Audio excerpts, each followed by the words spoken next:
What's up, everyone? It's Chicks in the Office with Rhea and Fran giving you that Friday energy on a Monday. Happy Monday, everybody. We're going to get into today's episode talking all about Coachella weekend. But first, this podcast is presented by Microsoft 365 Copilot. Before we get into all of today's topics, we need to talk about the thing that is keeping everyone's lives organized right now, and that is Microsoft 365 Copilot.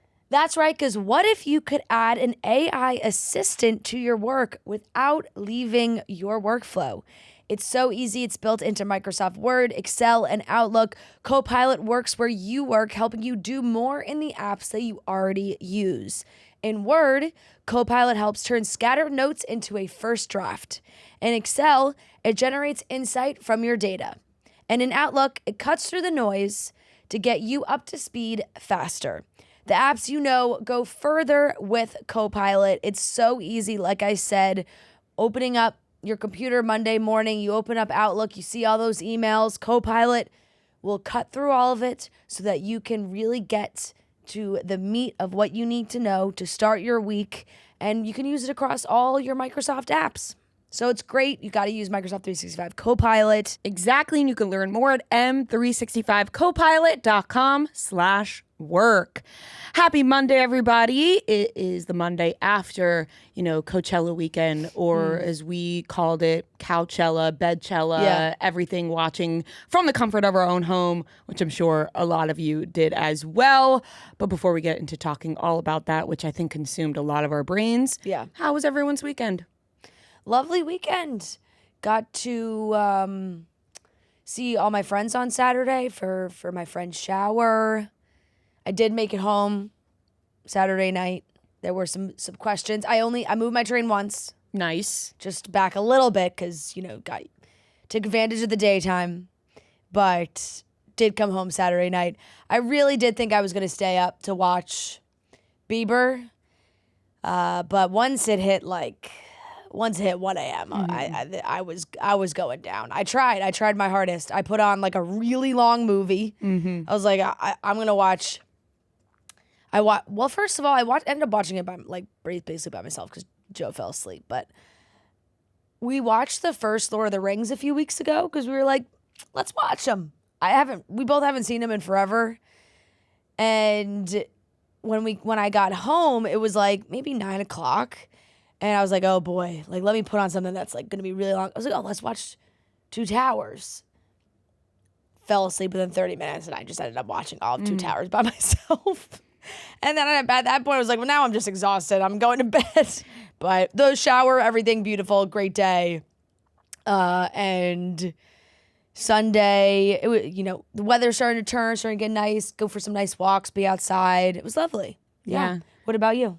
Oh, man, I just slept a lot. Yeah. Really. That's really what I did the entire weekend. Slept a lot. I feel like every time we had a text from you, it was like we were emerging from a nap. Yeah. At every point during the weekend, at any point you could guess that I was waking up or falling asleep at some point. I got my period hard Friday morning, not to be descriptive, but it was whoa. And it knocked me out the whole weekend. I'm not doing anything. Yeah, no, nothing. Yeah, just so nice, laid with a heating pad all weekend long. I mean, I got up at some point to walk around outside a little bit. Ooh, I made some bomb ass sandwiches on Saturday because my friend Fiona, my friend who's pregnant, she canceled. She was like, no can do. And I said, you know what, honey, I don't blame you at all. And so we ended up not doing anything. But I said to Matt, I said, ooh, I started following this girl on TikTok who makes these bomb-ass sandwiches. Every day there's a new sandwich.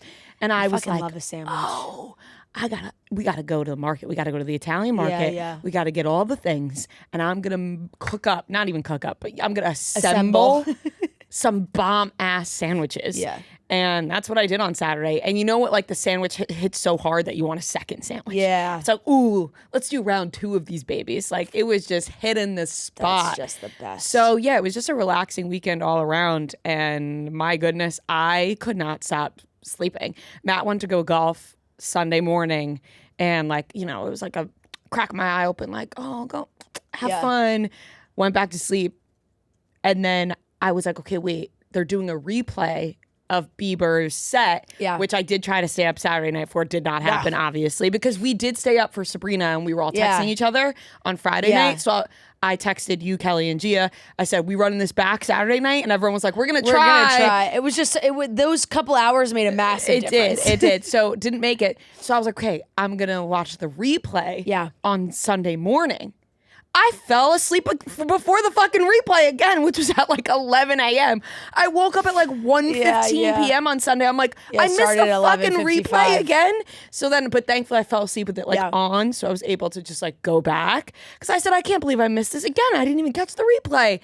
And, but thankfully watched it from beginning to end. So good. I mean, wow. I mean, we'll get into it. But yeah, that was really the weekend. I just sat and I judged everybody's Coachella looks from my couch. I judged all the houses everybody was in. It was like, oh, which house would I want to be a part of? I pretty much decided none of them, and I would rather be where I was, which was home. Yeah. But, you know, there's something to be said about like the camaraderie of, you know, the debrief in the morning and you know, in the house. You want to be with your real friends. But yes, real friends. That's really what it came down to. Yeah. And that's not saying that these people aren't real friends. No, but that's what Matt and I were talking about, because I was showing him all like the different houses and everything, and he was like, I feel like it would be really fun with like our group of friends in a house. And I was like, yes, exactly. I'm sure a lot of these influencers like become friends and friendly, but it's not exactly the same vibe that you're getting like if you get a house with your friends somewhere. I'm kind of shocked that as a company that's never come up as like a Barstool house. Should we spearhead that for next year? That we just get like I know we work with all these amazing sponsors, and we've done it in the past for like Super Bowl week and stuff where it's like a house and everything's decked out and branded stuff. And I feel like now we have enough girls to like in content to lead the charge of like, you know, the Barstool Coachella house presented by Good Wipes. Like, you know, or Pepsi or anything. It's all, I mean, that's a good idea, but I just can't be held accountable to going 3 days of a festival. You know what I mean? No. I'll be like the house vibes person. Yeah. Like, and by the way, you wouldn't have to. Like, as long as the content's getting up, you could like. I'm 100% positive people get dressed up, take pictures at their house or on the street or whatever, and then just like not go to the festival. Right, because honestly, like, or people leave before the third day. Yeah. But it depends. Like, I would like to just like pop over, pop back, but that's not possible. You can't do that. And then on the topic of outfits, I love getting dressed up. Yeah. I love a cute outfit. Being in that outfit all day is my biggest nightmare. The shoe situation is your biggest thing. And also, I love a big comfy outfit for an all day affair, you know? So especially when it gets cold at night. Yeah. Like, I'm just thinking about how I would love to be in like a baggy t-shirt all day. Just buy merch. Yeah, like I would just be like a big merch person. Yeah. But I would like to get, you know, some cutie outfits and cute pictures. But everyone's outfits were kind of looking the same this weekend. You know, no really standouts to me. I just felt like everyone kind of had the same vibe all across the board. Yeah, it did feel like a lot of sort of throwbacky boho looks mixed with just kind of ravey festival looks. A lot of neutrals. Yes. You know? Which I am a neutral girl through and through, despite wearing a pink and green striped shirt right now.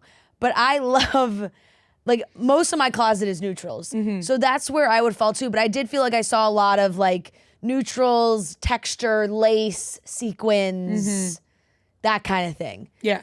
I mean, I love any sort of like feminine, cutesy outfit, and then you just throw on those big stomper festival boots and you just stomp around. Yeah, see that you know me, I would be in trouble with the shoes. Yeah, you know, you would be, And people do it. Like, they take pictures. Your girls got bunions. And then they just put their sneakers on. You know what I mean? Like, bunions can really get in the way of some things. And sometimes you just have to put the sneakers on. Like, take the cute picture in the boots, and then take the boots off, put the cute sneakers on, and go.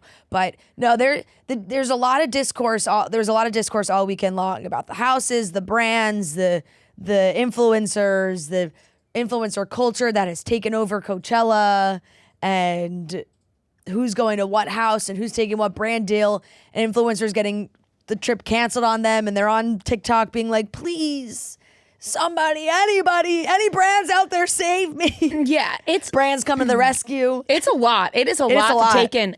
I find it entertaining 100% my couch. Yeah. You know, but it seems like a lot to be there, be in the mix, but I'm appreciative of being able to watch everything crazy that's happening over there, because it does keep you entertained all weekend long. You open up your phone, you're like, oh shit, all right, we got more videos. What's going on at this house? What's going on at that house? They can make a whole TV show about it. There's so much going on. Noah, how about you? How was your weekend? Were you keeping up with the Coachella at all? Yeah, like not really by choice, but I feel like that was just like anything. If you open your phone up, it was just everything on the internet. But I slept a lot too. A lot of sleep.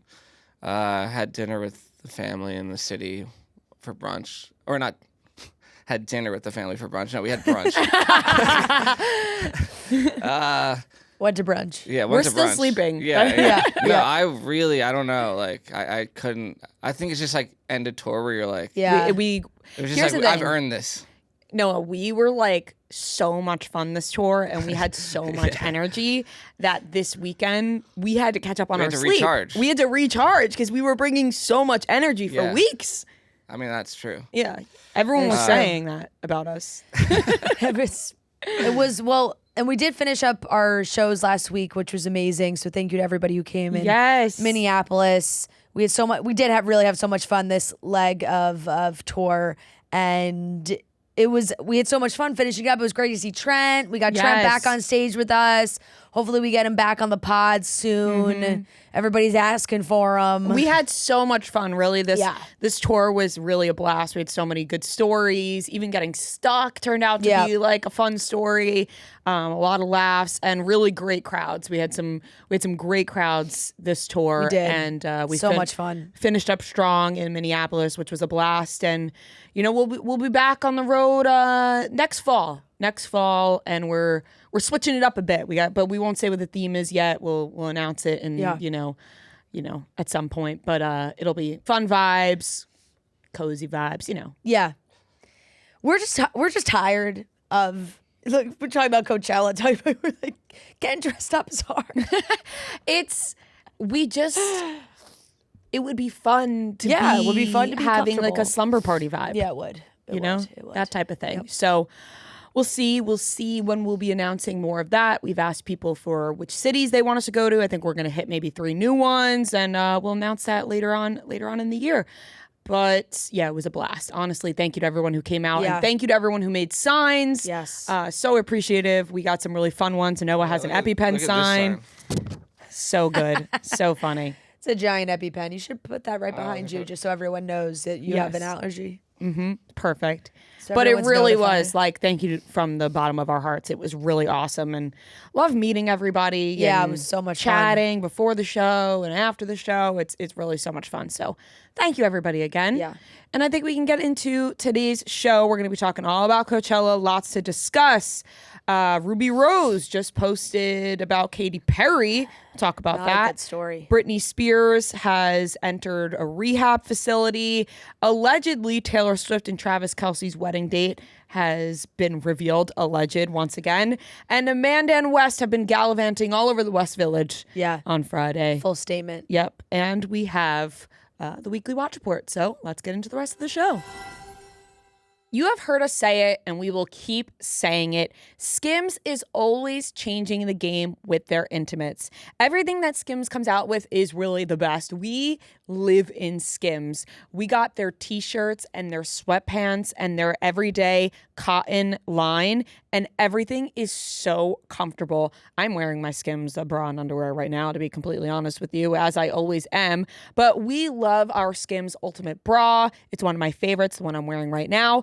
And they recently came out with one in their new cotton fabric that is so comfortable. I didn't think it could get better, but it absolutely did. And it just keeps getting better with Skims. They're so innovative. They know the exact fabric that we want to feel comfortable, make you feel confident in. These sweatshirts are so comfortable. I can't wait to throw this on as I go for a nice walk today. The everyday cotton line is just insane. I live in Skims, especially at home. Everyday boy short. Ooh, those are my favorite. I honestly was like, I'm going to put in another order today because I don't even think I have enough. I've been wearing these bras, this cotton fabric, every day under every outfit. And trust me, we put the bras to the test, and these are the one. You could shop everyday cotton and all of our favorite bras and underwear at skims.com. After you place your order, be sure to let them know that we sent you. Select podcast in the survey and be sure to select our show in the drop down that follows. We absolutely love our Skims, so you will too.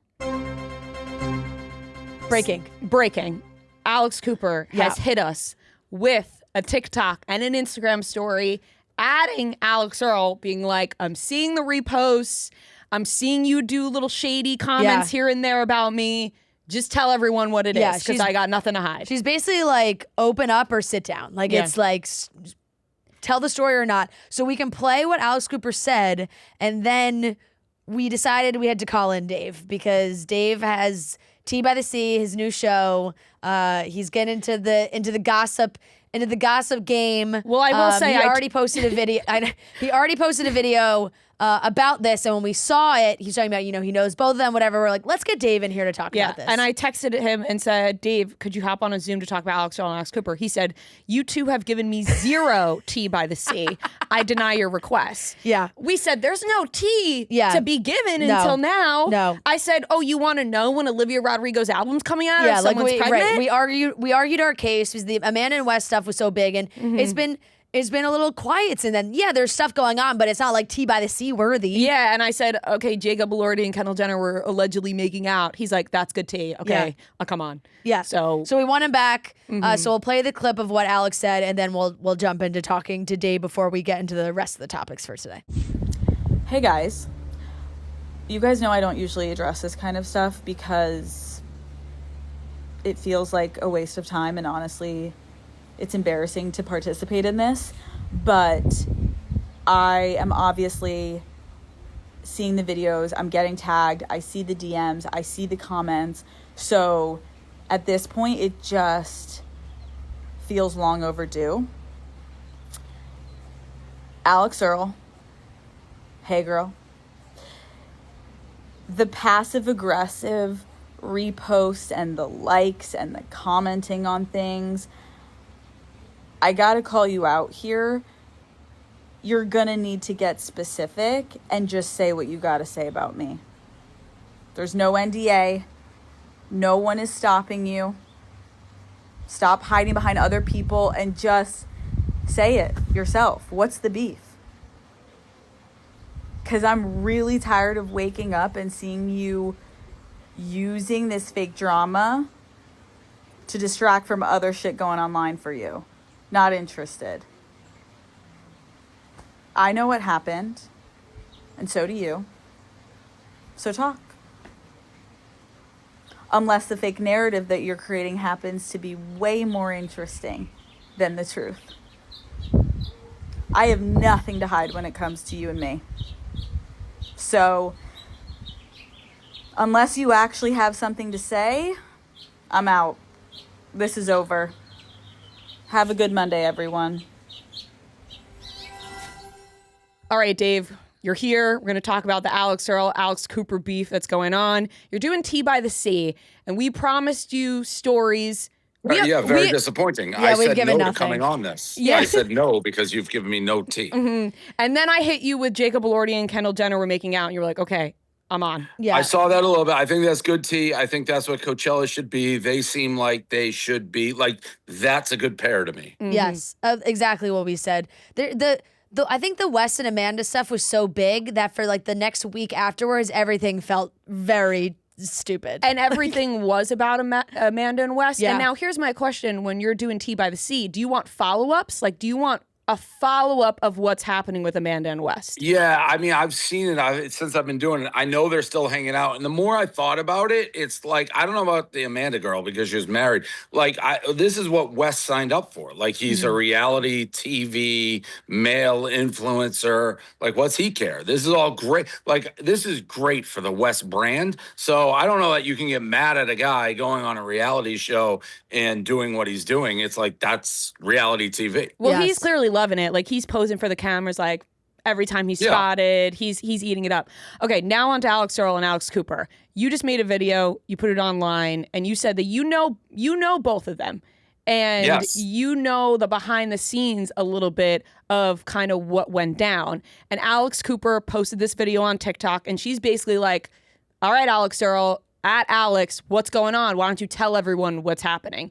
Do you know a little bit of what's happening? So, I mean, I'm on educated hunches because I know them both. I will say I had heard many, and there's so many cross things. The fact they both had Kate Bailey as their PR agent. Our agent, Oren, I don't know if you guys have dealt with them, but he's my agent, is both their agents. So there's like a ton of crossover. I heard this started with, well, I'll say first, what I said in the video, I was stunned when Alex Cooper unwell signed Alix Earle because Alix Earle was already gigantic at that point. And you guys are in our world a little bit. Like, it's very hard when somebody's that big unless you're creating a totally different contract for them because, like, Alix Earle didn't need Alex Cooper at that point. It's like she's already gigantic. I think I know Alix Earle was a huge Barstool fan before he had Call Her Daddy, then a Call Her Daddy fan. So I think it was kind of like, oh, the woman you've looked up to, like, is interested. I don't know what the contract looked like. I know Alex Cooper, one time I saw her, was like, I want to apologize for the way we were with, like, Call Her Daddy. Now that I'm managing talent, like, I see how hard it can be. And that to me was like, all right, I'm having Alix Earle issues. Like, she's huge. I've heard her dad, and this isn't a knock on her dad, but like looking out for her is like acting as kind of her agent-ish and doing contracts is like difficult. And I'm sure anyone Alix Earle, it's like all this money's coming in, but it goes maybe to the network. There's going to be tension. I don't think it's unusual tension. I think it's record label, record. We've seen it at Barstool. Now, where I was wrong, I said in the video, I heard it was all Carl's Jr. Had you heard that? I heard that I think that there's a bunch of stories going around that people thought that the other one was jealous of the other one for getting in the Adam Sandler movie or the Super Bowl commercial, so the Carl's Jr. commercial. There was a lot of that. So I texted Cooper. I'm like, how did I do? And she responded, if I had a gun to my head and $10 million in a bag, I would not have done that Carl's Jr. ad. So maybe it wasn't the Carl's Jr. ad. Probably not. I do think it's weird that Kate Bailey is with Alix Earle and not Cooper because I met them a ton. They were like best friends. It seemed like. They were. Like, they had a super tight relationship. The Carbone connection too, right? Yup, Mario. So that part of it, but I've always thought it was just the contract issue.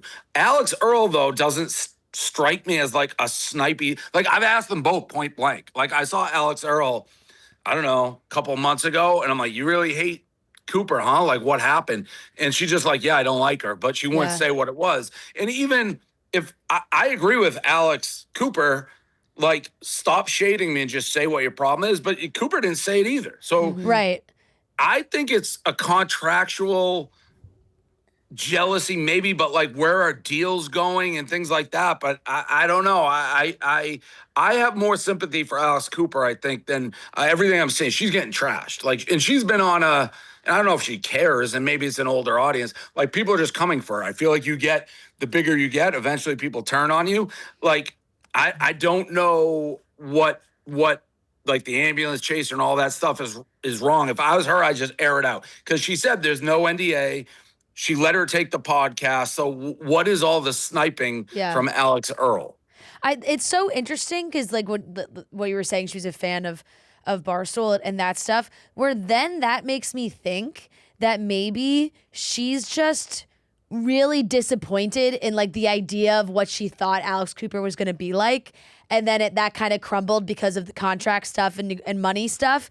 And that's just, because of that's just soiled her opinion on Alex Cooper in general. Like that stuff has now led Alix Earle to be like, I am disappointed in who she is in real life. And now I'm just going to like repost and say that I don't like her. Well, maybe. Yeah. Alice Cooper's a savage. Like, yeah, exactly. Because I just don't think there's that much beef. Like, I don't think there's like some big, like, I think Alex Cooper made that video as like a baiting thing because she knows it's like, I know what she's going to say. If it's a contract thing, air that out. You can say it now. I don't care anymore. If you want to say it's contracts, go ahead, because I know it's not more than that. Yeah, and I think that if you go back to what people are saying about Alix Earle's dad maybe getting involved, Alix Earle, like you said, didn't need to sign to a network. So somebody who's just starting off signs to a network, it's a good deal for them to be like, you get a little money. You have to make money for the network, too. It doesn't all just go to you, kind of like at Barstool as well.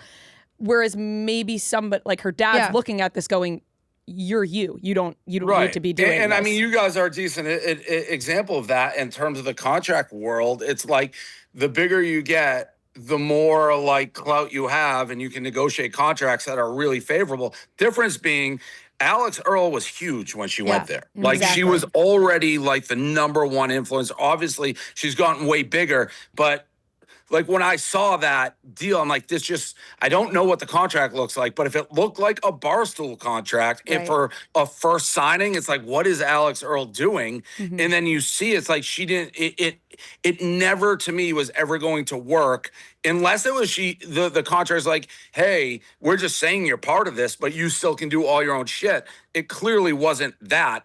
The continuous sniping, maybe there's more behind the scenes. Yeah. It could be what you said.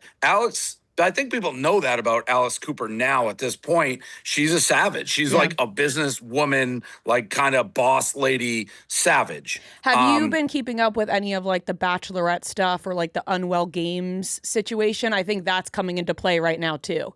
For Cooper. Yeah, a little. Like she has Cooper. like problematic people or something. Yeah, because the Bachelorette canceled their season because of Taylor Frankie Paul's. The videos came out, but then Dakota also has all this alleged abuse on him, and she's just putting out the show. So I think people are on that too. They're like, well, the Bachelorette canceled this.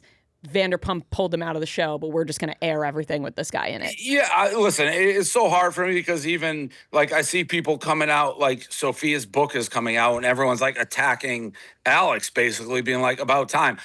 Again, unless something just totally different that happened that I have no idea happened, like Sophia doesn't deserve any sympathy for like that. Like I have no sympathy for Sophia, but people are attacking Alex with like revisionist history. And again, from what I know, it's like people are just kind of getting, I mean, I have it with me. It's like you get to a certain point and people just start hating you like that. The Bravo lady, like, what are you complaining about? That she gets good guests for interviews? Like, wouldn't you guys want anybody who's in the news like to come on your show? She has the biggest show. Like that's, no shit, she gets big into that. So does Oprah. Like, what are you mad about?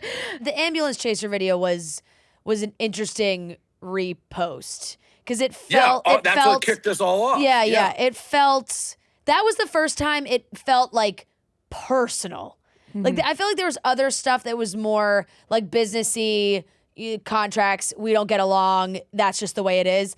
The ambulance chaser, you're like, oh, that's personal. That's like you have these feelings towards Alex Cooper as like a person that you don't like how she operates as a person, which is that could have been a disillusionment. She's running a business. I think she is a savage, and I don't mean that negatively. It's weird because a lot of like women and like, you know, girl boss, that's what they want. They're like, oh yeah, you're a bad bitch, like boss. She kind of is, like, and she's been that way in business for a while. Alex maybe wasn't expecting it. Again, we're guessing because I like both of them, but Alex clearly hates her. Clearly. But we need one of them to just say what happened. I don't know why Alex Cooper didn't. Right. Because if you're going to go that far, because I think it's definitely contract stuff. Yeah. It reminded me a little bit earlier. I remember when they first broke up and Alex Cooper again came out. She's like, you can take your podcast. There's no NDA. You can do whatever you want. You're not being like held hostage. It just got to a point where it didn't work. So But she is holding on. I mean, it's hard for Alex Cooper in a way because Alix Earle is like the belle of the ball now. So people just love her and are going to believe whatever she's saying. It's the only thing I've seen Alix Earle, though, do that's like petty like this that I'm aware of. It's not like I'm following her content. But she clearly maybe doesn't like her. No, I mean, she did pull like a full checkmate here because it's like if Alix Earle doesn't say anything, everyone will just be like, oh, there isn't any issues. Because it's like Alex Cooper's like, well, say what it is then. And if you don't, why would anyone think that there are issues if you won't say it? Yeah. So, and if it comes out, I don't know if she will. Like Alix Earle like doesn't.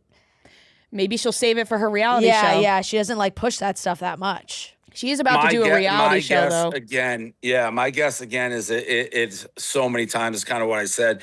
It's like finances, which you kind of lose both. No one like, oh, go finances. But my guess would be like Alix Earle was bringing in a shit ton of money and seeing not a ton of it because of the deal she signed. That would be my guess.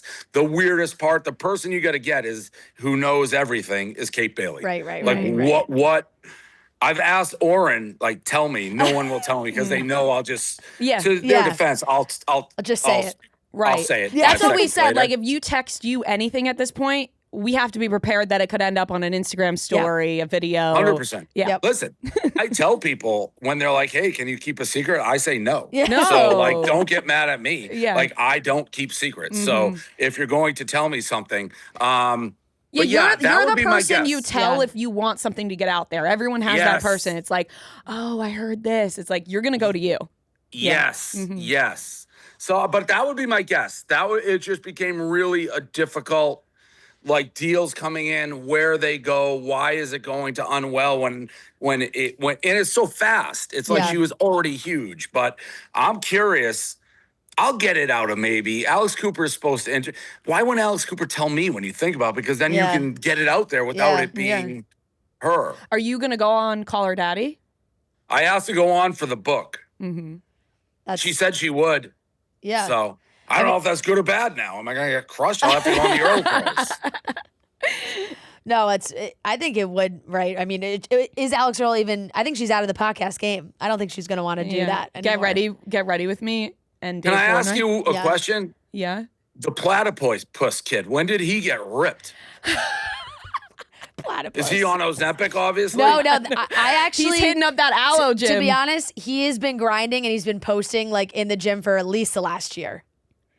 It doesn't work on him. He posts in the gym all the time. He like works out with Glenn Powell. Him being shredded It's doesn't like- work for you?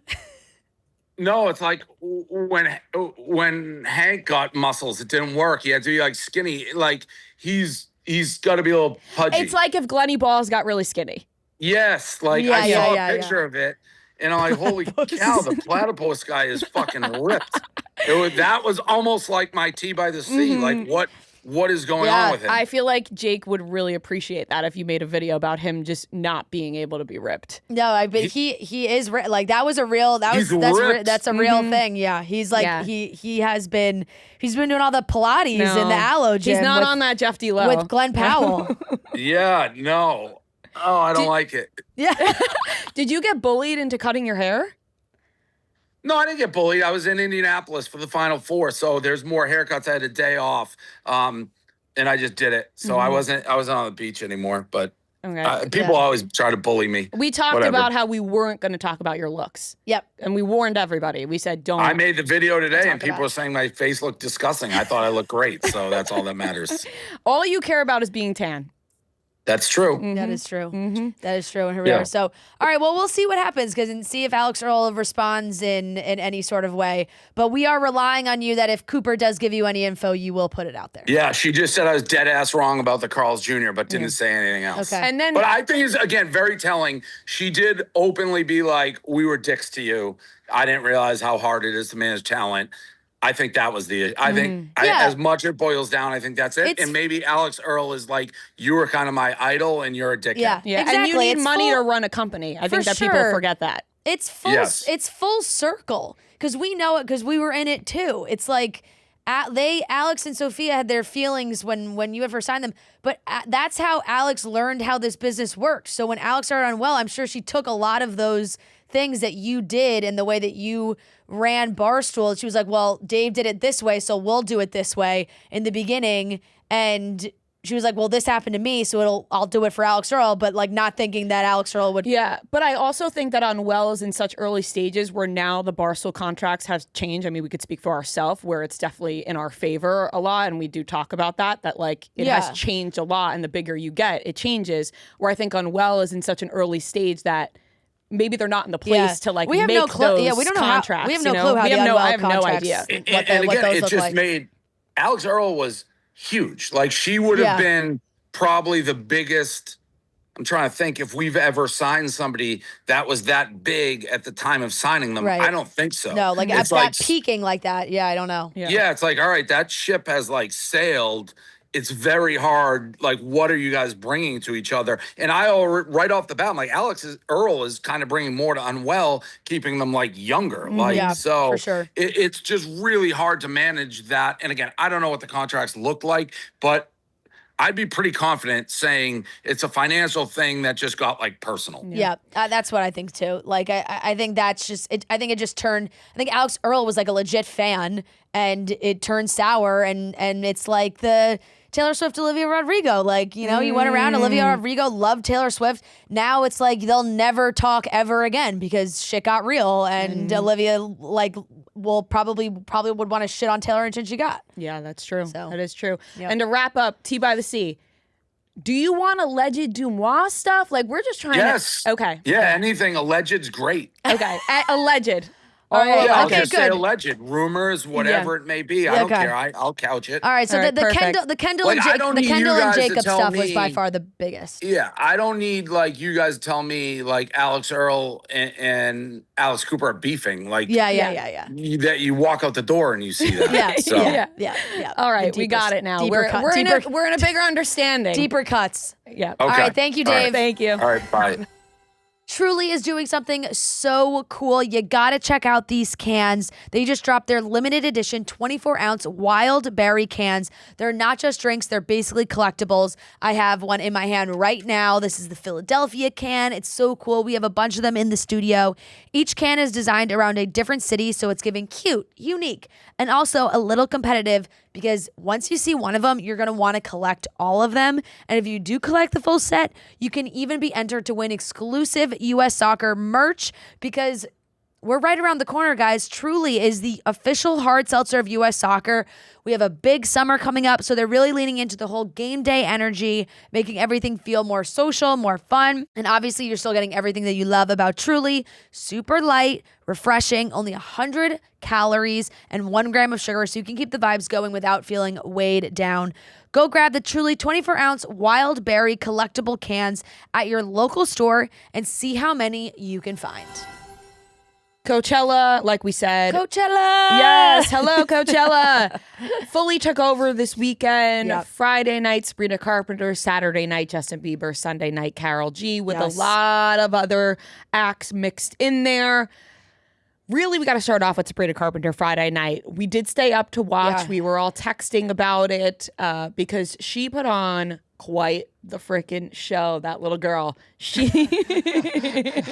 That little person. That little girl, as I say, Yeah. as another little girl. Yeah, it's another shorty. Yes, as another shorty. My fellow short. Yes. She's extra short. She's extra short though. Yeah. She's got I got a couple inches Yeah, on her. you do. But she put on quite the freaking show. She really did. And I know we'll talk about it all with the Bieber stuff too. But like there's just so I always feel like I am maybe just enjoying things more or look to enjoy things before I look to criticize things. Where it's Yes. like an immediate I wish like I could just enjoy something and then go online and be like, wow, everyone enjoyed it. You know, it's like it's impossible these days. It's never no one wants to enjoy things. Everyone wants to criticize things.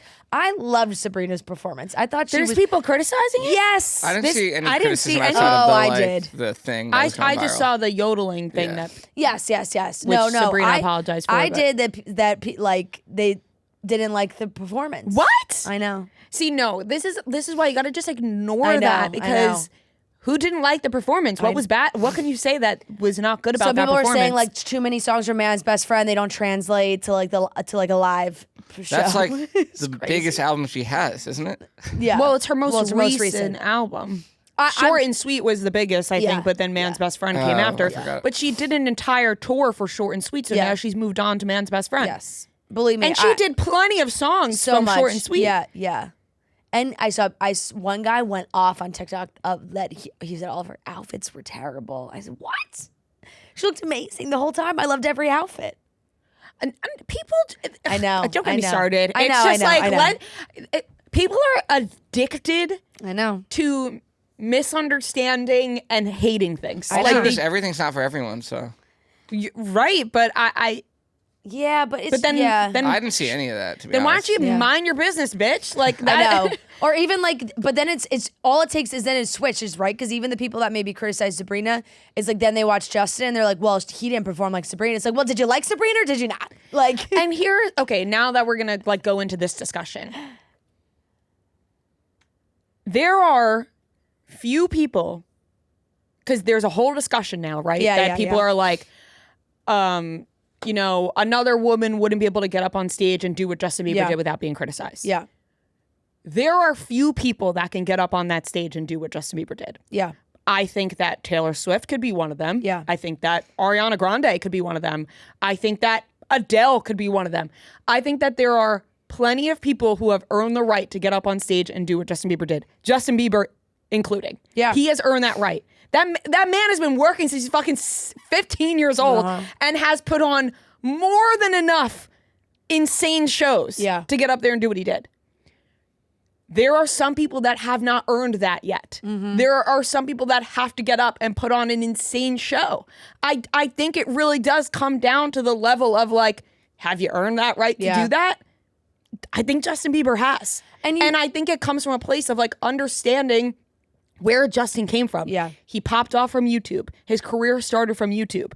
He also does not own his music anymore. He sold his catalog. So for him to get up there and even want to do those songs for himself and for the crowd is enough. He also wouldn't have enough time in the set to do all of those songs. I think he gave more than enough doing 30-second snippets of each one of those songs, and also creating an intimate experience for everybody at home as well as the crowd.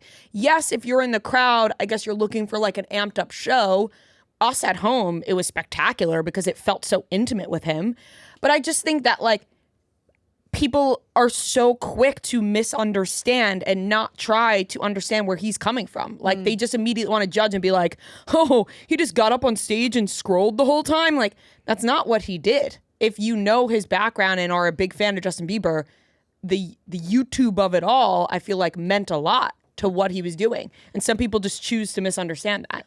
Yeah, I think it makes a lot of sense. And I also think it comes down to just level of fan and understanding. And there's a lot of casual Justin Bieber fans that are gonna want to see, or who just want to see the hits. Like I get that, but then this performance just isn't going to be for you, and that's totally fine.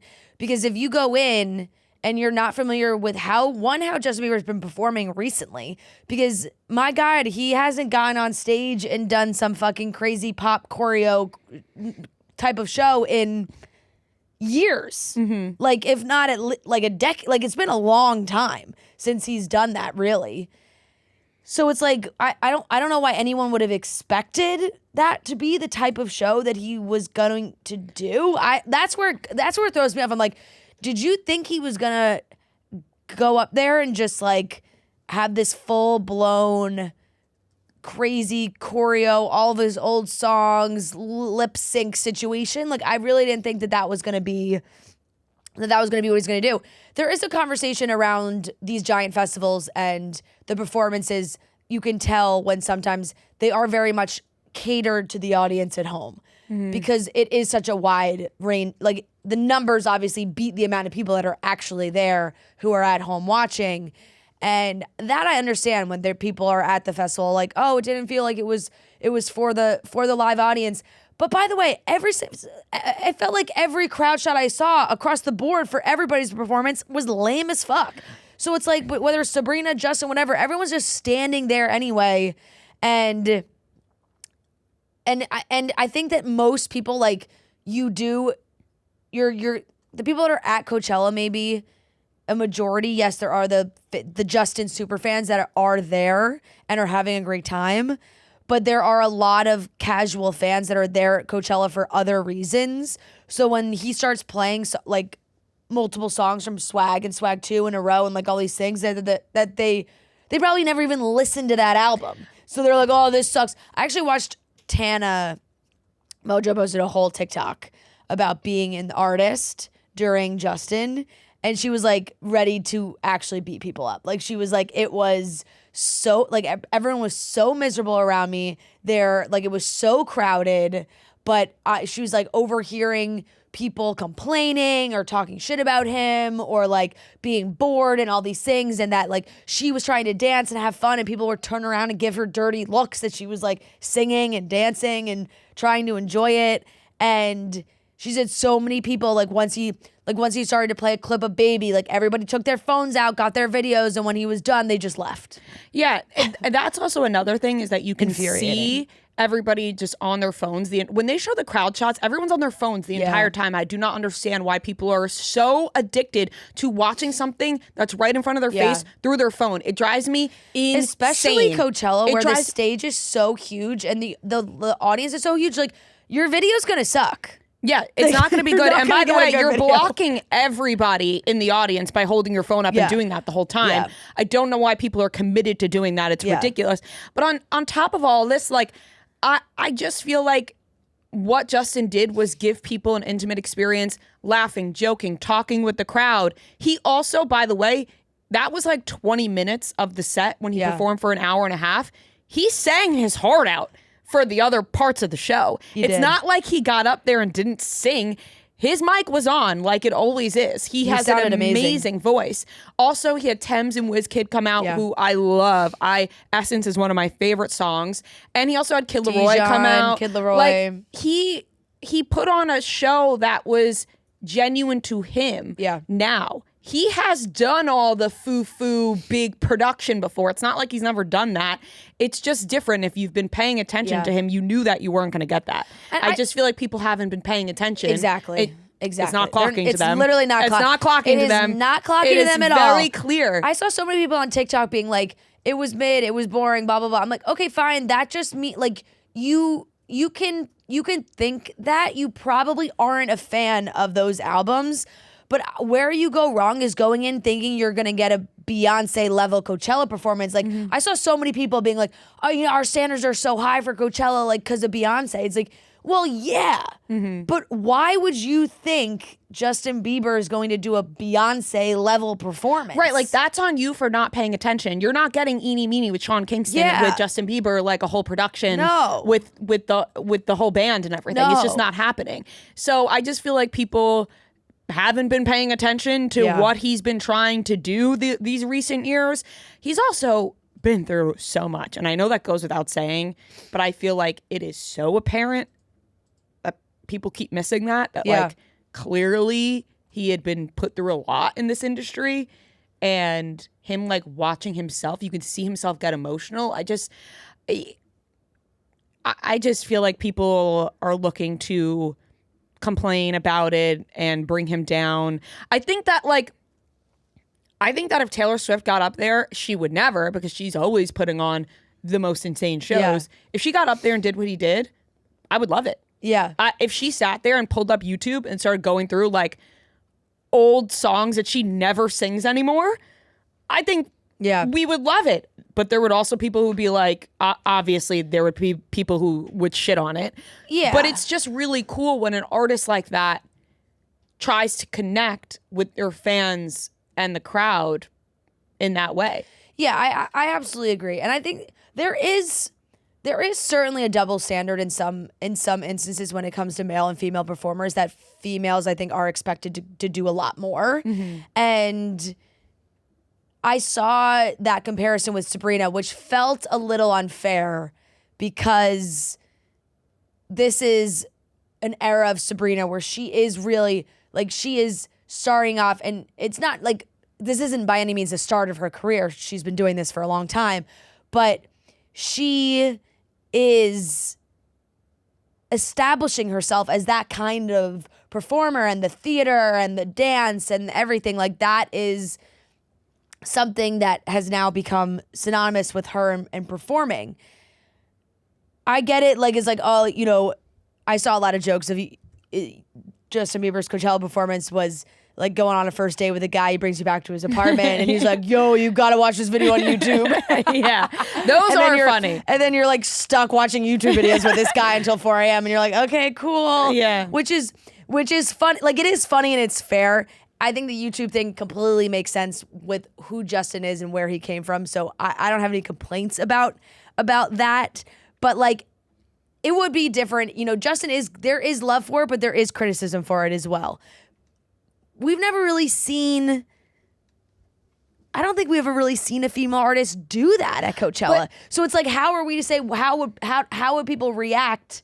I don't know, because I don't think we've ever really seen it happen like that. And if it did, I think people would love it too. Have we ever thought about the fact that, like, maybe us women love to put on a show? Yeah. You know what I mean? Like, I wouldn't want to get up there and do what Justin Bieber did. Yeah. Because I would love to fucking perform my heart out and put on a whole production like Sabrina Carpenter and do the theatrics and everything. You know? Justin's heart's just not in that that's anymore. just, he doesn't want to do that. He doesn't right? do it. And it's like, Sabrina, I think she wants to do it. Yeah. I don't think anyone's forcing Sabrina to get up there and be like, you have to do this thing.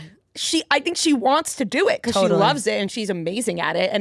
And Sabrina's performance was stunning. Yeah. Like, genuinely, I was like, this fucking rocked. Like, she crushed that. She crushed it. Different feeling for Justin. It was like, wow, that was emotional. And, you know, it was more like, it was healing. Yeah, it was like appreciative. Like, I wasn't like, oh, Justin fucking rocked that. Yeah. It was like, oh, you know what? I appreciated that for him and for us. That was emotional. It was a vibe. It was a jam. I think the people there that love him really did enjoy it. I was laughing because I saw, like, Girl Boss Town, who was a massive Bieber fan. She was just popping off on people left and right, and I was really enjoying it on social. And it's true. Like, I saw you see the crowds, all these videos, like the fans that are freaking out. And everyone's just like standing around them. I'm like, what is going on? But she did post, this was killing me. She wrote, for the literal child who the music industry public destroyed to go back for 30 minutes of his 90-minute set and play the classics that everyone asked for while healing his inner child and showing a visual representation of that while having better voice control than anyone in the industry. Like, be so for real. She's right. She's right. He was harmonizing with his younger self. I know. Like, he was singing along with himself, but it was, you know, I had one, and I thought tear just slowly go down my face when he played the Neo cover of him in his little outfit when he was so little. I was like, oh my god, because it was such a nostalgic thing for him, but like nostalgic for us too. The amount of hours I spent on YouTube watching every single fucking video I could find of Justin Bieber singing, like. Anything. I said the one thing that I thought maybe he would have played that he didn't was him busking on the streets in Stratford. Like that little Canadian playing his songs on the street. And he's just like such an internet kid. And you get to see some of his humor because we forget how fucking funny he is. Like, he really is hilarious. And I mean, I thought we were going to be watching like when he started playing the Double Rainbow video, I was like, how long is he going to play? He did lose me at the D's nuts. I was like, okay, well, let's get back to you. You know, you're losing me here. Yep. We're about 15 years behind on this one, so let's get back. And I'm so intrigued to see what he does next week. Like, I wonder if he'll do those ones again, or if he'll do different ones, which would be so cool. Because I feel like this was like kind of a huge surprise in the way that he used the laptop and everything. Where I'm like, I wonder if he does that again the same exact way next week. I think he could definitely do it the exact same way. I think if people really wanted that experience again, because I think if he didn't do it, people would be upset.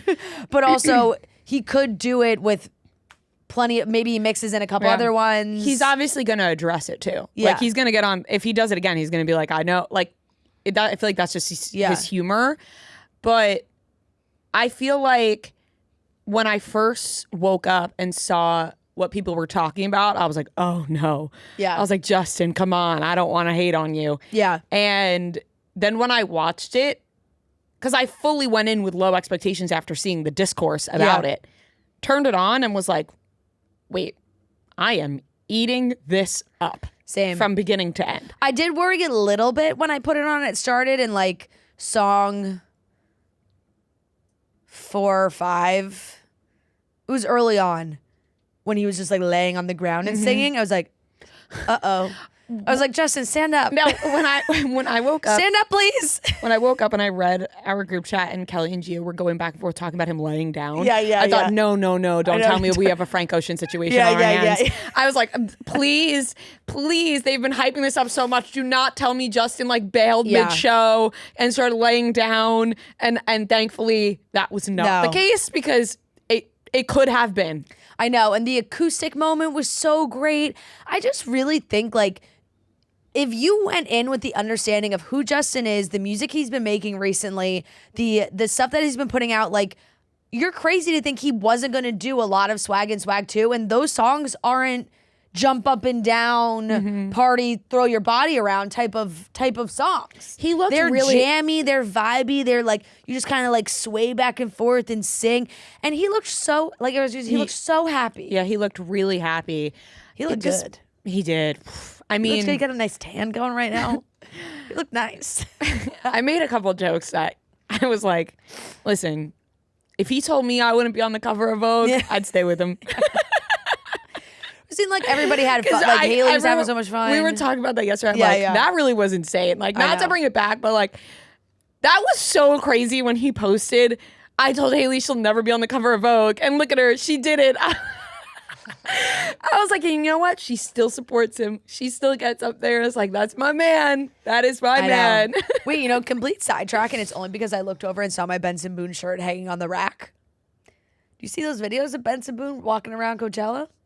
I saw Brianna posted that Benson Boone it was like a fan. Yeah. Which is awesome.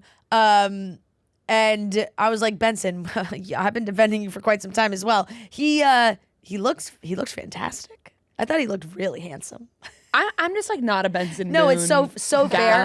Looking at the shirt, he's a handsome guy. But I'm not like, woo, Benson. I liked the whole vibe he had going on walking around Coachella. Yeah, I certainly did. But no, everyone seemed like they were having a great time. Bieber really does get up there. Remind you though, like of how hot he really is. Oh, like yeah. It's just like when he kept looking at the camera. Matt goes, I think I'm falling in love with him again. Oh, it's hard not to when he's giving those looks at the camera. His eye contact. The ending where he like looked into the camera and then pointed and the fireworks went off. I was like, that was so sexy. And his name, and it's just like, and he walks away and just says Bieber behind him. You're like, I have chills. Yeah, I have chills. Yeah, you're like, that's just incredible. On the same note of Bieber Coachella, obviously Haley with Kylie and Kendall and the whole group. That's the Coachella I'd want to be a part of. That house. I want to stay at Kylie Jenner's house. You're like, I'll do Coachella if I'm a billionaire. Yeah, right. Like if I could stay with them and they could ride me in on their golf carts. And Kendall's making out with Jacob Elordi allegedly at the after party. Like, I want to be around that Coachella. I want to see what's going on over there. Yeah. They seem like they're having a grand old time. You got Timothée Chalamet acting like no one could see him. Like, he was Leonardo DiCaprio with his little mask on. Little bandana. It's like, we know it's you. Yeah. His hair's growing back. The curls are coming back. We could see it through the hat.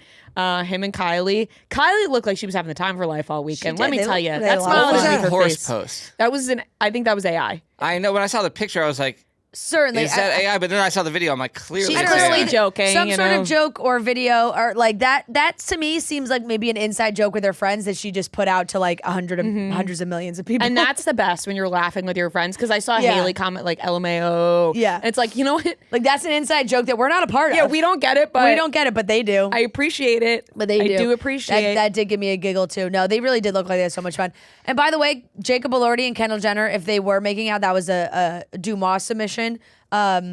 As they should. Like, those two should be making out. Like, I can't imagine two more people that should be making out than those two. Nothing has ever made more sense to me than Kendall Jenner and Jacob Elordi making out 100%. At Justin Bieber's after party. I'm shocked that they haven't already made out. Maybe they have. Maybe they have, but because it just makes sense. It really, really does make sense. But no, and when you're watching at home, it's tough because you do have to stay up late because everything's Pacific time.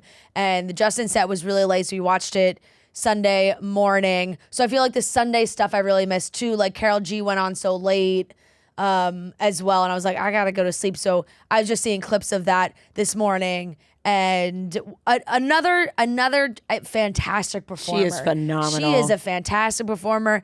And I love she brought out Becky G. They did a little, it's just, it was great. The pictures, the outfits, the costumes, just really, really, really incredible. I will say though, like there's a couple of people that I did want to watch their set. I don't know if I'm just out of the game or what, but as I was looking at the schedule for the different days and being like, oh, I want to watch this one, I want to watch that one, I was really following with the headliners and everybody else. I was like, I have no idea who these people are. I did watch Teddy Swims. Yes, he brought out Joe Jonas. He did. They did When You Look in the Eyes. And he brought out Vanessa Carlton too, which was another one where I felt like the crowd was not, the enthusiasm level is low. Not gonna lie, once again have to state that I had my period this weekend, so the tears were extra. Yeah. The way that I cried when Joe Jonas came out, and then cried even more when I felt like the crowd wasn't happy for him. It like made me uncomfortable because sometimes I think maybe they mute the crowd a little bit for the live stream. I don't know. That's what I'm telling myself because I was like, wait, no one's hyped up for Sometimes I Joe? feel that, but my God, like when one person yells, you can hear him crystal clear. Right. You know what I'm saying? So I'm like the Sabrina situation with the yodel, like you could hear that person word for word what they were saying, which is like, is it just because everybody else is so quiet when you are actually loud, you can the sound is being picked up or what? I don't know. Mm-hmm. Yeah, I'm not sure, but I felt emotional that it felt like no one was as excited for Joe Jonas and Vanessa Carlton. I'm like, what's going on here? I mean, and Teddy is amazing. He is so good. Watch Central C. It didn't translate. Yeah. You know? Fair. Sway Lee, incredible. Ooh. Sway Lee was fucking incredible. Holy shit. Oh my God, I got chills. Oh my God. Yeah. So there's a couple of them that I'm like, ooh, if I was in the crowd. Young Thug brought out Camila Cabello. Here's the thing. I actually was a humongous Young Thug fan. I still like Young Thug, but sometimes I listen to some of the songs I used to listen to. And I'm like, I can't understand a fucking word that's going on never here. could, like, so. I used to love Digits. Like, there's a couple songs that like me and my cousin would go crazy for, and we did see Young Thug at Rolling years ago. Maybe it was years ago. And now I don't listen as often, I would say, but I would be hyped up to be there. Did you see in the him crowd. shout out Northwest? Like, he's like North. Yeah, like, and then Tiana Taylor, he like. It's like, I've been trying to contact you, like, to dress me, and you've been ignoring me. Here's the thing. Tiana Taylor, I'm going to choose to believe that she's lying to us about the fact that she doesn't work out. Because her body is so fucking insane, and she continues to say that she doesn't work out. And she has a full-blown six-pack. I don't know. I do kind of believe her because she said that, like, she's, like, having a kid has only made her, like, abs better. And so she which said, feels like that isn't the case for most people. She said she's had abs since she was a kid. Yeah. But I'm like, her abs are so distinguished. You don't work out at all. I mean, props. She has the most insane body. Like, she's fucking incredible. But yeah, there were a couple of ones that I watched. I mean, Sway Lee was really good. And he played all the hits. And sometimes you forget how many hits really that they have. I did enjoy some part. I did enjoy watching Addison Rae. I was gonna say Addison Rae. I have a question. Question. My question is,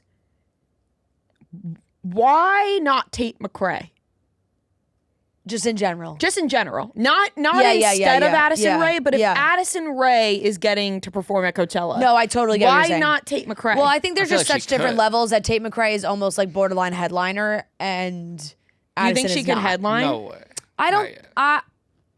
maybe not headline, but like I could see second to headline. Yeah, Like yeah. she's the one. She's like the Strokes. Yeah.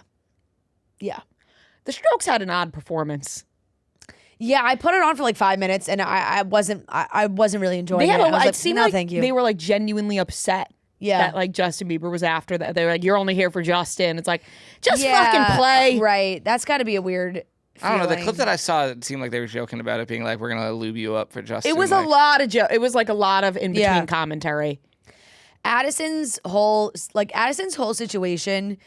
Like when I watch her, I'm like, I'm watching a pop star that's like on a TV show. Does that make sense? Yes. Like I'm like, if I was watching Hacks, Cora. Yeah, like if I was watching Hacks, like Addison Rae would be like the pop star that is their new client. Yes. And they're like, oh, we're gonna make her a star. Like, Absolutely. and that's everything that she does, like, but in real life. So true. And the video of her being like, and a message to all my haters, suck my dick. Yeah, Like, pop off, Addison. Mm-hmm. When she's like, everybody scream, money's everything. I'm like, whatever. No. You do and you say whatever you want up Absolutely. there, Addison. Where it's like, it feels borderline satire, but it's so real, and I love it for her. But yeah, no, there's definitely. I would put Tate McRae in like the Teddy Swims time slot.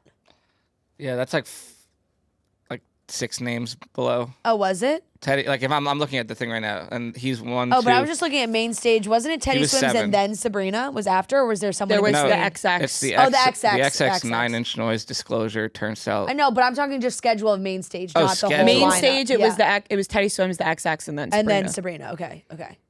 Yeah. Yeah, I mean, I would put somewhere in there. Like I Right. feel like because Addison, yeah, I don't know. Sabrina also had some appearances from actors. Yeah. We had Susan Sarandon with a really cool monologue. I think It was just a tad. it went on a It was little just long. a tad too long. Like it had me for the first 2 minutes where I was like, "This is really cool," and I liked the message. I appreciate it. It was like a very interesting, but then it just like went like 4 minutes too long. A little too long, but amazing appearance for Susan Sarandon. I mean, that's Yeah. iconic. And for her to be playing like older Sabrina, so good.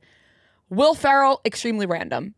Yeah, That one, not quite sure the crowd even knew it was Will Ferrell Yeah, at one no, point. probably not. There was no like big eruption. I don't know if Will Ferrell, is he like past his time with the No. crowd? Not I mean, an maybe that crowd, Not but an our he's crowd. still Will Ferrell. He's still no, Will Ferrell. he 100%. Yeah, 100% is. I just think like a lot of these people have just like a poopy in their pants while they're watching these performances. Yeah, big You know? big old dump. A big old poopy in their pants Yeah. because that's what I was eating. And I know we're characterizing this from what we see on TV. And I know that there are so many people that go and have so much fucking fun and dance with their friends and enjoy and like don't worry about, pushing all the way to the front and like getting the good video and all those things.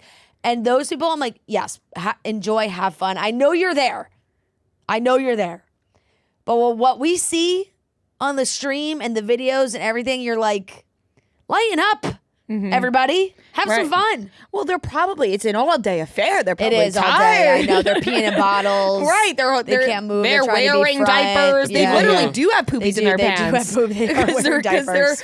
getting there so Yeah. early to be in the front to not even enjoy it. I It's know. like you might as well be in the back and actually have some fun. Where I would get like who you were saying was like upset about Bieber. I'm blanking now. The band you were just saying. The Strokes. Yeah, like because it's like if the whole front of your crowd is like clearly doesn't give a fuck about you, I could see them being Yeah. annoyed by that because those people are waiting all day for Bieber. But sorry, that's like what that's what you sign up for when you do a festival. No, Any yeah. festival across the world is like if you're signing up for a festival that has a certain amount of stages, there's going to be the diehards for the other people that are at your stage that haven't gone on yet that Yeah, are there. I think Like, that's a whole debate online of like people who only go to one thing or like only wait for one thing. Yeah. Yeah, It's like that kind of defeats the whole purpose look. of it being a festival. From like I said, from how Tana described the artist section, sounded Ms. She was like, I don't know how main was or how VIP was, but the artist is the top of the top in terms of wristbands that you can get at Coachella. And those are the people I actually wouldn't want to be watching the set with. Like No. those are probably industry people. They're they don't give a shit. Like, No, you know, want to be with the main. You want to be in the crowd. Yeah. You want to be having a blast. And you do want, like, Coachella is something where, in any kind of big music festival, if you are going in with the mindset of like, I want to be front row barricade at these things, power to you, good for you. It's tough to do. It's tough to wait out the day. It's tough to live that life. But if you go in sort of like, I know that there are thousands and thousands and thousands of people all here trying to see, like, if we don't get close, it's okay. Let's establish our spot. We'll see, we'll vibe, we'll jump around, we'll have our fun. I felt that way when I was there in 2016. Like, we were so far away for Lord's performance, but we had so much fucking fun, and it was such a good performance. Mm-hmm. And even same with Gaga, it was like, we're not getting that close. Like, you just kind of gotta establish where you are and enjoy yourself and have fun. So that's just the way it goes. But yeah. The only thing I could say about like not loving Justin Bieber's set or whatever, finding it boring, is if you're like on drugs, which I tend to think a lot of people are at Coachella, and all of a sudden you're rolling and he starts going on YouTube. Like, that's got to be... Yeah. Or he's just laying on the ground. Right. No, that's got to be quite the trip where you're like, okay, I'm trying to get in like the flow. Yeah. And he's now on YouTube and he's scrolling and I don't know what's happening. Yeah. So I can imagine where some people maybe were like, what the fuck is happening right now? Yeah. And they were trying to hit a flow state and it backfired. But besides that, I don't know. If you're a couple drinks in, I think it would be fun. Totally. Like and have some laughs and stuff. And the diehard Bieber fans that I saw that were actually there all seemed to really thoroughly enjoy themselves. There were tears. Everyone was happy. They're having a great time. Like I said, I just think if you're somebody that really loves Sorry and What Do You Mean, and like that's it. That's like all you're really listening to. You weren't gonna love that performance. And here's the thing. And if you're a diehard Bieber fan, you're not like, let's roll for the Biebs. No. You're not like, we're rolling tonight with Justin. Like you're actually, you might be showing up stone cold sober. Totally. You want to be clear minded. I want to remember this. I want to soak in every single moment. Exactly. Planet Fitness is a judgment-free environment when you're free to get strong your way and on your time. You can feel your strongest, your best self with best in-class equipment for a full workout, from strength training to cardio to stretching. There's plate-loaded strength machines like the hack squat, supine benches. There's also free weights if you're just looking to do that. And there's lower body strength machines as well. Most locations are open 24 hours, and you can get a $15 per month membership. There's over 2,800 locations, so somewhere near you will have a Planet Fitness. And we're all strong on this planet, so whether you're just starting your fitness routine, you're just looking to get into it, or you've been keeping up with it, we're all on the same page here. So join today in club, online, or in the free PF app. Hours, amenities, others vary by club. Offers vary by club, so check out planetfitness.com or stop by your local club for more information. You must be 18 years old to enroll or 13 to 17 with a parent or guardian. Somebody who was soaking in every single moment of Justin Bieber's set was Katy Perry. Yeah. She had a lot to say. She was screaming her head off. She said, I'm glad he has YouTube Premium. I don't want to watch any ads. Then that turned into Ruby Rose getting online and posting that Katy Perry allegedly sexually assaulted her at a nightclub in Melbourne. And she said that Katy Perry bent down, pulled her underwear to the side, and rubbed her disgusting vagina in her face. Her words, not mine. Yeah. That's insanity.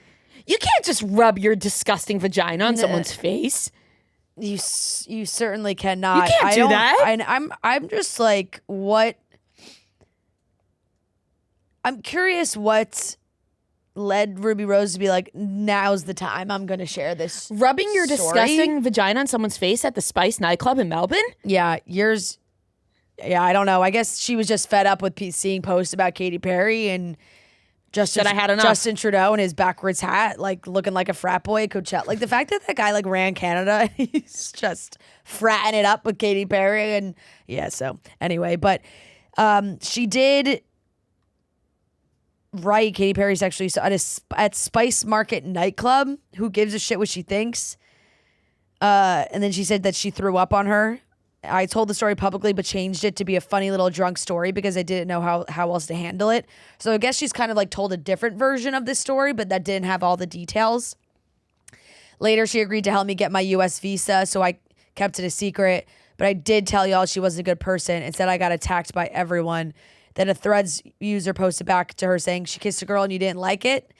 And then Ruby said she didn't kiss me. She saw me resting on my best friend's lap to avoid her and bent down. Pulled her underwear to the side and rubbed. Yeah, I don't even want to say it. Rubbed her disgusting vagina on her face. And then she said she projectile vomited on her. That's insane. That Ruby Rose vomited on Katy Perry. Yeah, another user pointed out her 2017 feud with Katy and asked why she hadn't filed a police report. To which she said, "Yeah, not interested in filing a report over this. Not when I haven't even filed a report for the numerous rapes at the hands of grown men, but she is more than welcome to sue me." Then she wrote, "She won't because it happened. I have photos and it was literally in public and witnessed by multiple people. Plus, there is so much more that happened in the years leading up to her silly song she won't want me discussing. The psychological manipulation was strong with that one." Ugh. And then I guess she said she was going to report it. She then indicated that she was going to go to the police, saying, "Today I'll be walking into a police station to see if any of my experiences can be investigated. I imagine they are past their statute of limitations, but all the more reason to try. I have a long list. It will probably take more out of me than I'm prepared for, but I will come back here to update others on the process as soon as I am ready." Ugh. So, and then she said she did it, that she went to the police station. Then she asked if any good wishes or spirit folk could cast a few protective spells around her. It would be greatly appreciated. I mean, that is wild. That is wild. That is bad news. Yeah, that's not a story you want being told. No, I mean, you can't do that to people. No. It's a literal crime. What? It's a literal crime. Yes. Yeah, yes. No, correct. You are correct. yes. Not funny. I'm just laughing because I couldn't hear you the first time. No, that's insane. And I imagine, Katy Perry, she was having a great time at the Biebs, but now she's probably like, oh, yep, well, this story's out there. That is disgusting. No. Ugh. Can't be doing that. Cannot be doing that. Yeah, I wonder how that'll play out. Yeah, we'll see. We shall see. But she was there dancing it up at Justin Bieber. Hopefully not rubbing her self on other people. You would hope that. No, you would hope. Hopefully she is not doing that. You know who had a very nice message as well towards Justin that I saw was Lizzo. I know that there's a lot of, I think, who did she come out? Was it Sexy Red said, or she came out for somebody? I believe it was Sexy Red. But she was there and she wrote the caption, "I watched a pop star who grew up in front of the world fully transcend into his artistry last night. I watched someone who gave us his all, his whole life, finally nourish himself. I have no pictures or videos because I was fully present in the moment. Justin invited us and whoever chose to come with him was blessed with a beautiful ride. When you use your gift for God, it will make people uncomfortable, but that's okay because the ones who stick beside you will feel the love. Thank you, Justin Bieber." So that's so nice. That's nice. And I felt the support because I felt like that was what he was trying to do. Yeah. Where everyone could vibe with him and heal with him and appreciate him being on this stage at this point, because a lot of us never thought we would get back to this point for him. No. Yeah. Moving on, Britney Spears has checked herself into a rehab facility. She has voluntarily checked herself in, but right before that, she made sure to get one more video off of her slapping her butt. Thank God. Not? She said, "I'm about to go into rehab. I got to get one more video off of me slapping my cheeks, and then I'm good. Then I will voluntarily put myself in." I know. Well, at least she did. At least she went. Yeah, she voluntarily went. And that's a great step. Yeah. A source did tell Page Six that this was her own choice. They said, "This isn't about one substance in particular. It has a dual purpose. This is about Britney putting her mental health first and taking some time for herself to focus on the things that are important to her. She's dedicated to working on her health. This is something she really wants to do for herself. It was her own decision. And her whole family is very supportive of this decision as well. Everyone just wants Britney to be healthy and in a good place, and the fact that this was her decision just proves how dedicated she is to her own recovery and getting herself back on the ground." And then they're unsure how long she will be there for. The source says she doesn't know yet. This isn't for like a set 30 or 60-day program. It will take as long as she needs. She's not setting a limit on herself. She just wants to feel better and get herself into a healthier space. That's good. That's really good for Britney to acknowledge that she needs the help and to get herself into a healthier space, and checking herself into a rehab facility is the first step of that. So I'm happy that she's taking the necessary steps, because obviously she had the DUI. Yeah. And you know how we feel about getting in the car and driving under the influence of any sort. We are definitely not a fan of that. It is no good. It's actually horrible. You're putting others at risk. You're putting yourself at risk. It's all terrible. So for her to take the step to go to rehab is a great step, and we're rooting for Britney. I absolutely always. I did see this happened the other week, that Britney's son Sean Preston changed his name on Instagram from Federline to Spears, which I thought, I feel like that, just in a sense that I hope that was a good sign on where their relationship is. It's been strained. There's been issues.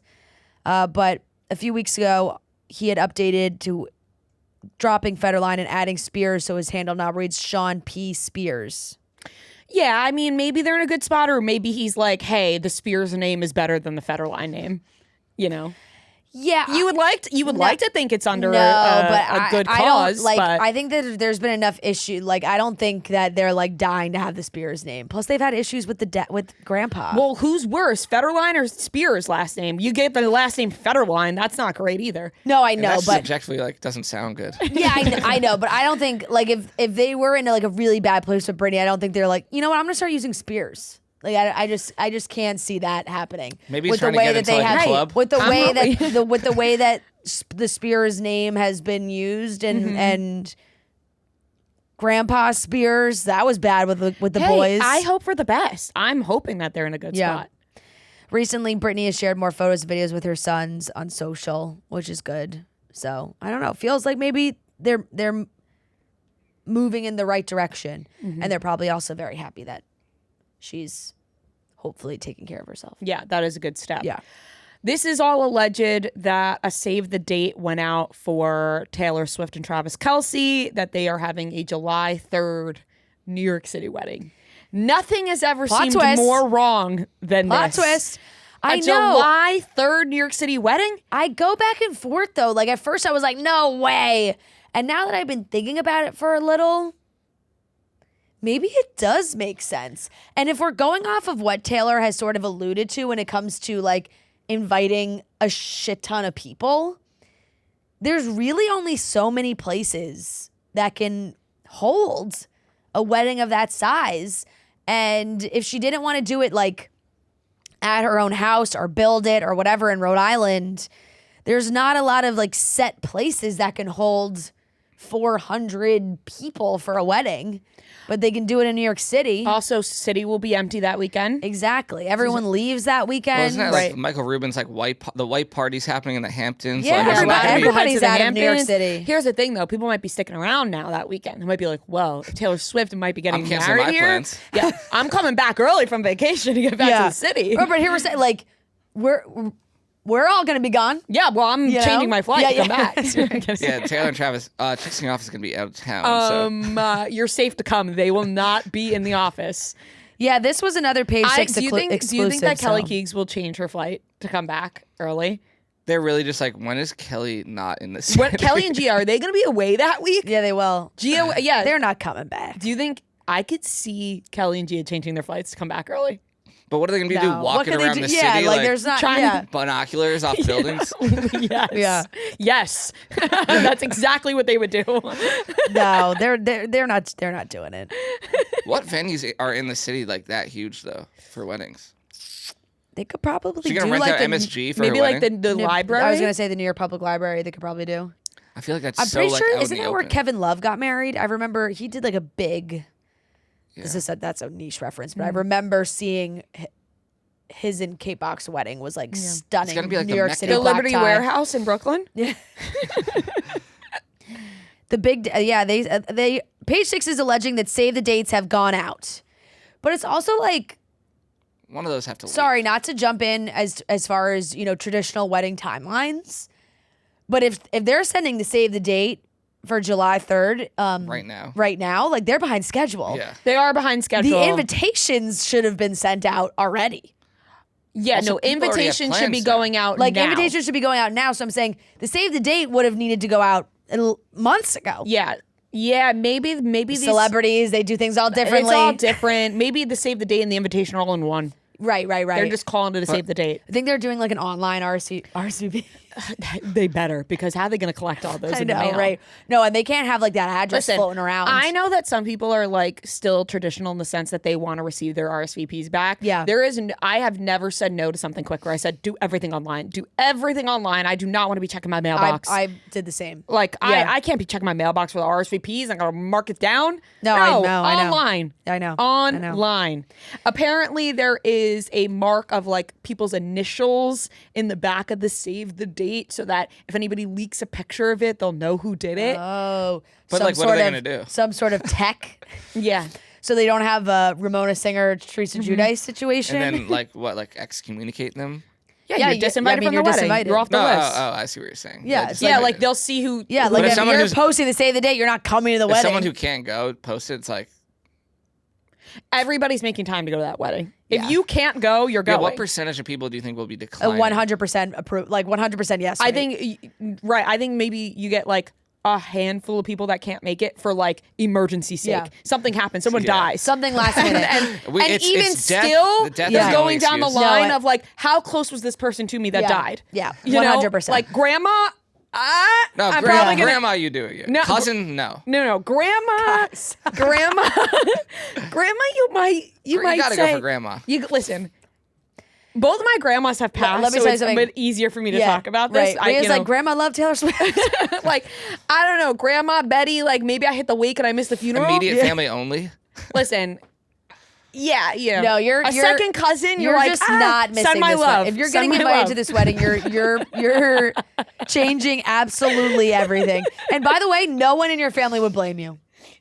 No, They'd be I like, mean- "Is that fucking Taylor Travis's wedding?" Here's the thing. If now I'm thinking about like, okay, if Nono died and it was Taylor Swift's wedding, He would have wanted you to go. 100%. I'm trying to think. I don't think I could miss Nono's funeral. Like, No. truly, I don't. But I do think my parents would be like, "You gotta go to the wedding." Like, they Totally. would be like, "Nono doesn't even. He wouldn't even understand. Totally. But you gotta go to the wedding." Your parents would be like, "If you're not taking the invite, we'll take it." Yeah, but my dad would be like, "I'll go. I'll go. Don't worry." Oh my that's so god. fucked up. I'm They're- so sorry. No, they're going. I'm so sorry. They're going. No, you're absolutely right though. I don't think you're getting this invite. No matter what you have planned, you're changing it around. You're seeing Right. what this date I is. can't What about your Imagine- own wedding? You like I can't imagine. Postpone. I can't imagine anything that would be. Although here's the thing, if it was my other best friend's Yeah, wedding, for someone else's. and if it was someone I was closer with, I would go to that. I wouldn't. That would be fucked I up. feel like, Yeah. yeah. That would be really fucked up. I don't know though. I'm trying to think like who, That I really think that would be. unless you're in the wedding. If I'm getting married, you're coming to my wedding. But if Nona's gone,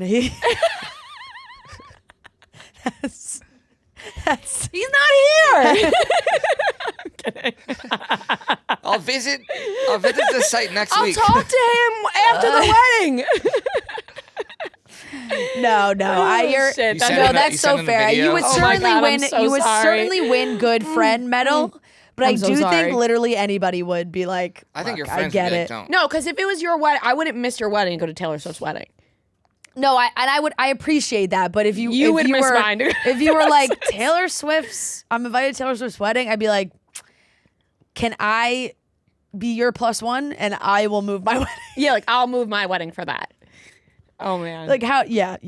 But I mean, everyone was really high on the Rhode Island plan. That doesn't seem to be the idea. It said that they had scrapped that idea so that they could go use a different venue that could accommodate more people. But they're really, I don't know. I don't know. These two love New York City. I did laugh that it said this, Page 6 put in the article, July 4th is famously Swift's favorite holiday, which it is. it really is. So maybe she wants to have a humongous 4th of July bash And it the next is- day to celebrate. This is America's 250. Is it? Is it? Oh yeah, it is. 250. Yeah. Yeah, big year. I feel like I haven't heard enough people talking about that. Yeah, I'm 200, I gotta be honest. 250, I baby. have not been. You really think about it, we've not been around for that long. I have 250? I also We're babies. have not been in the States for 4th of July in years. Years. Like I Years. have I don't plan on it celebrate. Yeah, I have not celebrated a 4th of July in years. Oh. The last one I actually think I did was COVID because I had no choice. And that even then you couldn't even really like celebrate. It was just like you were home. No, you were in the Hamptons for 4th of July in 2024. No, in 2020. No, in 2024. You were. Oh, You were. I Did remember. I not? Oh, you're right. I was because it was. It's weird. I remember these things. No, you're right. You're right. I was. It was my friend's birthday, and I always miss her birthday, but I didn't miss that year because I was getting married in September. Exactly. So we were like, we're not going. Mm-hmm. Yeah. Oh, I forgot about that. Good, so true. Yeah. Thank God you're here. Thank God this memory. Shit. But yes. So America's 250. The wedding. I don't know. At first I was like, I don't know about this, but now Friday wedding, I could see Taylor building up this whole thing of like the Friday night wedding, and then Saturday is just like a big 4th of July bash with everybody from the wedding. And that would be a blast. Harry will be in New York for his concerts, right? Maybe they shuttle everybody from the city like to Rhode Island for the July 4th for her party bash at her house. Yeah. That would be sick. Because like maybe they can't accommodate everybody for like a full blown wedding, but like maybe for party type situation. Mm-hmm. I saw that Harry and Zoe have been in Rome. They love Rome. I'm hoping to catch them. I mean, the odds are high at this point. I feel like they're always there. Imagine you guys wake up from a text from me and I'm like, yeah, it's me and Harry. I hope that for you very much. Sorry. Just go like sit on a park bench for a while. That seems what people do, and they just mosey Go on to a by. coffee shop. He loves coffee shops. Yeah. They just walk on by. I'm gonna walk all day and night. Or go where the people run. He'll be running. Yep. I'm gonna go on a run for the first time ever in Rome, just to see if I can run into this man. You gotta keep because he blends in. You gotta keep your eyes out. Yeah. I say to myself, I'm gonna have everyone on Harry watch. I'll be on Harry Watch in London. He could be in London. Oh my God! Imagine he does a little crossover. We both run into him. I heard he just saw my friend Rhea. Okay, wait. This is becoming like reality. Yeah. Hey, speak it into existence. I am right now. Exactly. Yeah. So. Ooh. Okay. My stomach just started to hurt thinking about it. I just got really nervous. You never know. You never know. Would who I you say could hi? see. Would I not? You have to say hi. Obviously. You'd have to say hi. I would say hi. I would have to for the story. Yeah. You'd stand out because you're American, you know? And I don't think like What? What? Like if you're in Italy. Like I feel like your I'm voice. Italian. I'm Italian. But I'm saying if you were obviously- like Harry, it wouldn't be like. No, but I'd obviously fit in with. I wouldn't stand out that much. I'm Italian. Are you fucking kidding me? Also, like, he stands out. He's not Italian. Yeah, but he's closer. London's closer to. I'll have my mom yell out London's closer to Italy. was his argument. in Italian so that he thinks it's not some like Yeah, just annoying work American. on saying Harry in a with like a little Harry. accent. What is that? That's how I sound? That's how I sound to you? That was terrible. I don't know what that was. What was that? Was that supposed to be That's supposed to be Italian? Was that supposed to be Italian accent? No, that's supposed to be my American impression of you. That's not how I sound. No. If anything, I'd be like, Harry! Yeah. Just you're like, Signore, Yeah. Excuse me? scusi. Scusi? Oh, now it's all I can think about. Anyways. No, and everyone does seem to have great like stories of when they interact with him, you know? Yeah. So hopefully, speaking of running into people, Amanda and West have been gallivanting around the West Village. On Friday, Amanda posted a story about how she just wants to, don't mind her. Yeah, She's yeah. going to be returning to Yeah, normal should. life. I can read what she said. And everyone thought that maybe that meant she's going to post some ads. Maybe she's going to be going to Coachella. And she just wants to go about posting her normal life. And everyone joked. They were like, no one in the history of the world has ever been like, for my mental health, I got to get back on social media. I got to get back to posting on social media for the sake of my sanity. She posted one of her dogs, which everyone was like, sympathy. Mm-hmm. You posted a really cute dog sleeping. Yeah. It's not like you or anything like that, but so super cute picture of her dog. Super cute. Hi guys, I'll keep this short and sweet. I've obviously been on MIA, but I wanted to come back and say that I'm truly sorry to everyone I've disappointed and hurt, especially those I know personally who I've reached out to individually.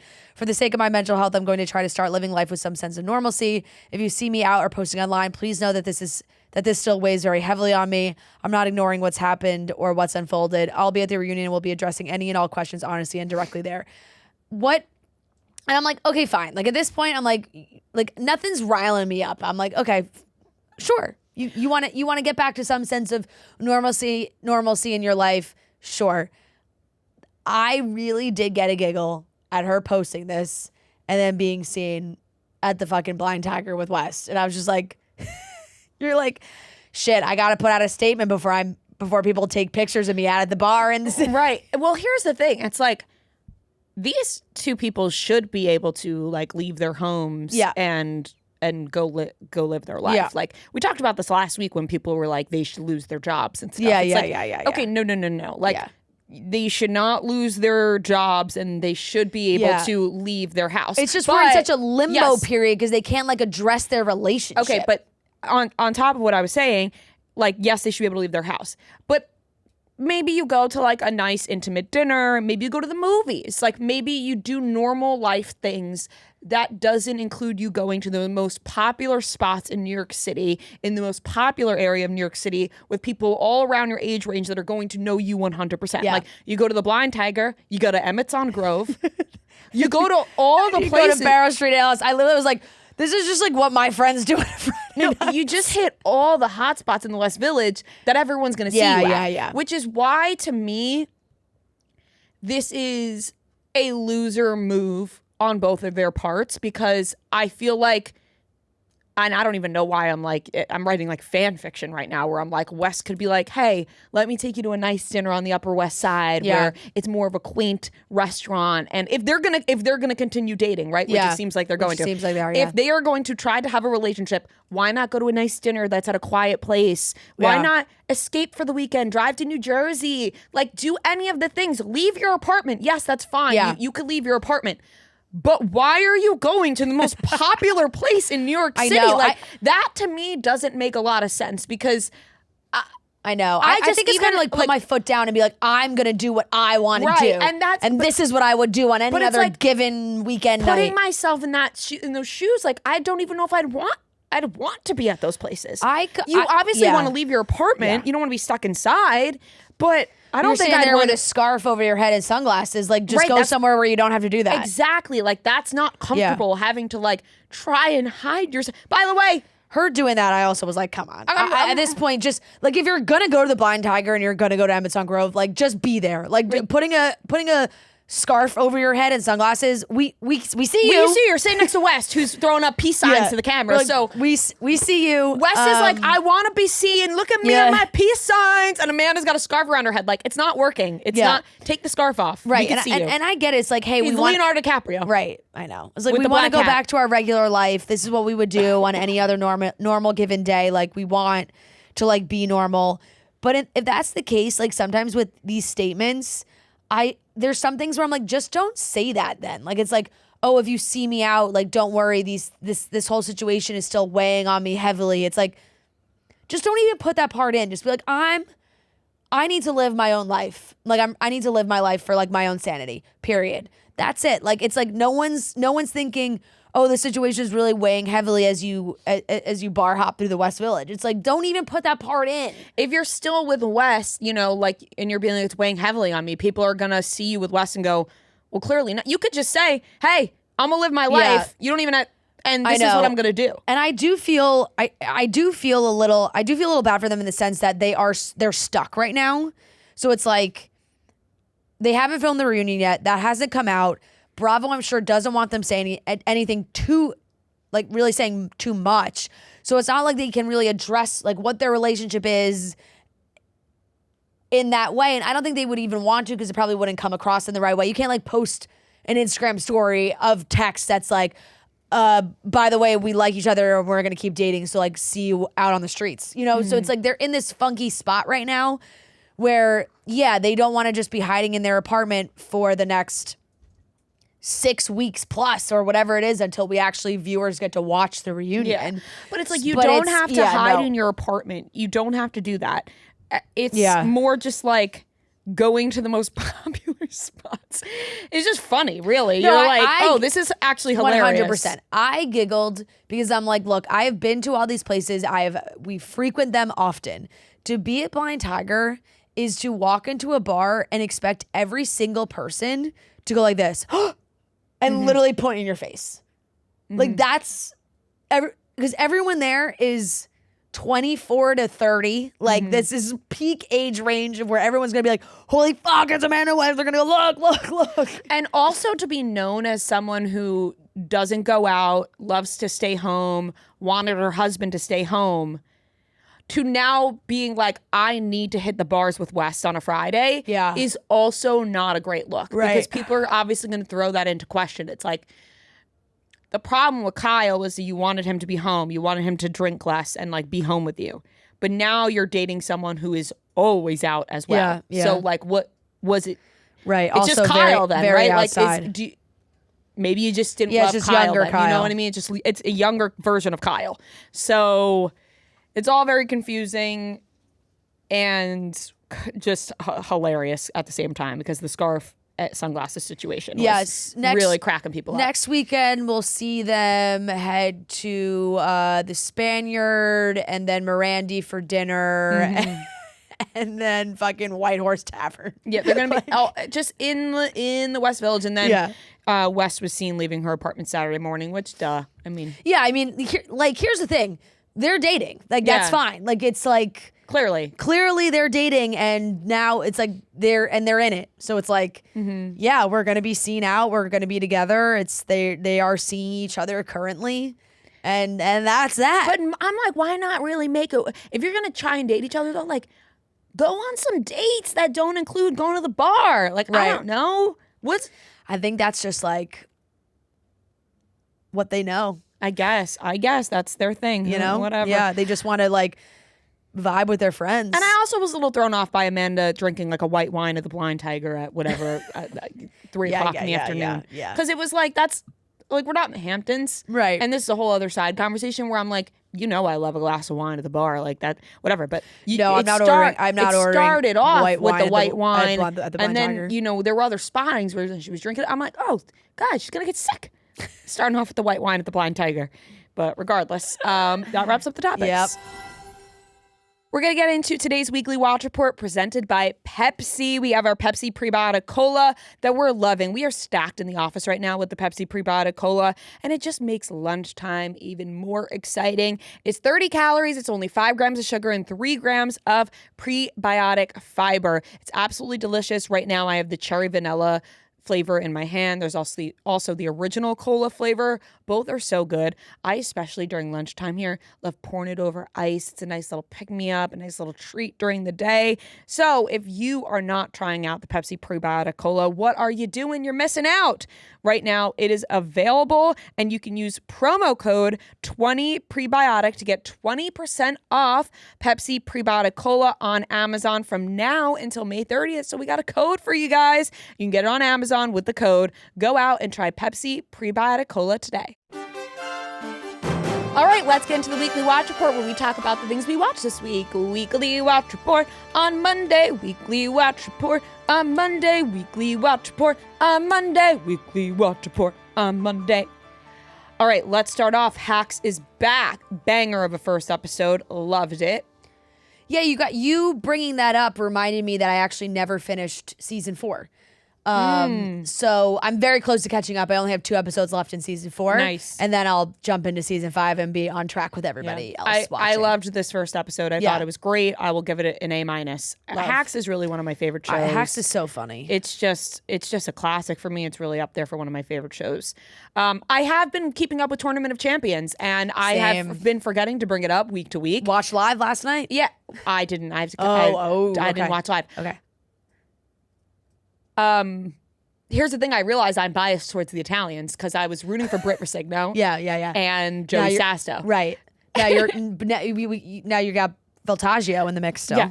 And I realize what's happening when I'm rooting for them. I'm like, oh, my Italian is coming out. Yep. Because I'm rooting hard for Joey Sasto right now. But I'm rooting for, here's the thing, I root for them all. Yeah. Because, like, they each got their own story.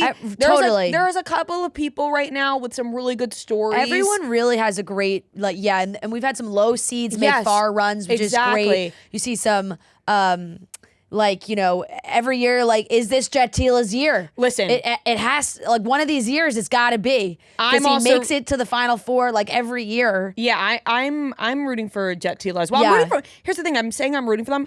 I'm literally rooting for them all because I know. There are so many people with such amazing stories. There's like, I won't spoil this last episode too, but I like Shirley also, you know, tongue cancer, and she's been crushing amazing it. story. I love Kenny. Oh my God, I'm obsessed with Kenny, and who has also quite the story as well. Yes. So there are a couple of people I'm rooting for. So it's really one of those like, I'll be happy all around. For sure. But I was pissed for Britt Rosigno because that burger looked fucking delicious, and they ripped that shit apart. And she was like, "Get the camera away from me," which was which was Butter amazing. Daddy. Yeah. Look, I appreciate that thought, but I think she knows the TOC arena, and making a burger is a risky move in the at TOC. But you know, looked so good. It looked absolutely delicious, but like sometimes that's just not the vibe. She inspired me. She was making a pepperoni maple jam. Oh, I was throwing jam on all my sandwiches this weekend. I was like, yeah. I'm like Butter Daddy in the kitchen. So I will give Tournament of Champions a B+. Yeah. It's been solid. Has been really Locked solid. in. Your Friends and Neighbors first episode, I will give a B+ as well. Off to a strong start. James Marsden, right? I mean, he's a star. He is a star. Look at Noah smiling ear to ear. As soon as James Marsden's name got brought up, it got me thinking. I watched episode 2, and like he just gets better. Mm-hmm. That's on my list this week. Euphoria. I didn't watch. I watched it last night. Ugh. I couldn't do it. Nothing could have prepared me for the.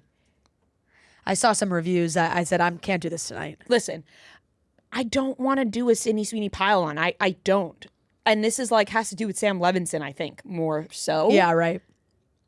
Nothing could have prepared me for the doggy OnlyFans scene that I was like, what is happening? The whole episode. The whole episode. Like her. Just. Yeah, I mean, you can tell Jacob Elordi is giving nothing because he almost feels like a totally different character. He's like a nice guy. Right. Like from what we've seen, like not a nice guy, but like nicer than he's been. Right. You know? Right. You're right, like, right. wait, this is like a really subtle version of Nate. No, it's like usually I feel like people say with everything that was like all the headlines and everything, they're like, don't let that come into like when you're actually watching. So I don't even think if I didn't even see any of that and I just watched this season, you can tell these actors don't want to be here. Yeah, it's you can tell it. Like he's not giving his all. Jacob is not Nate. He's like a douchebag, but not even. But is he like? Yeah. But is he like supposed to be sort of reformed because it's whatever how many years later? Like, is it like, supposed to be that he's like not as much of a dick now? I don't know. Yeah. I don't know. It's I gotta watch it. I gotta say, like, I could not. So bad. I couldn't do it because I watched TOC live Sunday night, and then at that point, I was like, I need to finish. It was also the finale of DTF St. Louis, and I was like, I just want to finish this like show. And then it was 11 o'clock, and I thought, do I put on Euphoria? And I was like, I can't do it right now. I will say, like, it wasn't good. Yeah, right. Yeah, it was not good. Yeah, and then I only saw people saying, like, what the fuck wasn't was like, that? But it's the fact of like these characters aren't connected anymore, and it's like he's really fucking like grasping to like connect these storylines. Yeah, because they're all they all have different lives. Live together. It's like they shouldn't be interacting anymore. It's over. Like they're all Zendaya's, different lives. Rue's like smuggling drugs to dude. Like what is happening? Dude, I almost puked watching. Yeah, that was disgusting. They were like showing her like smuggle drugs. I heard about yeah.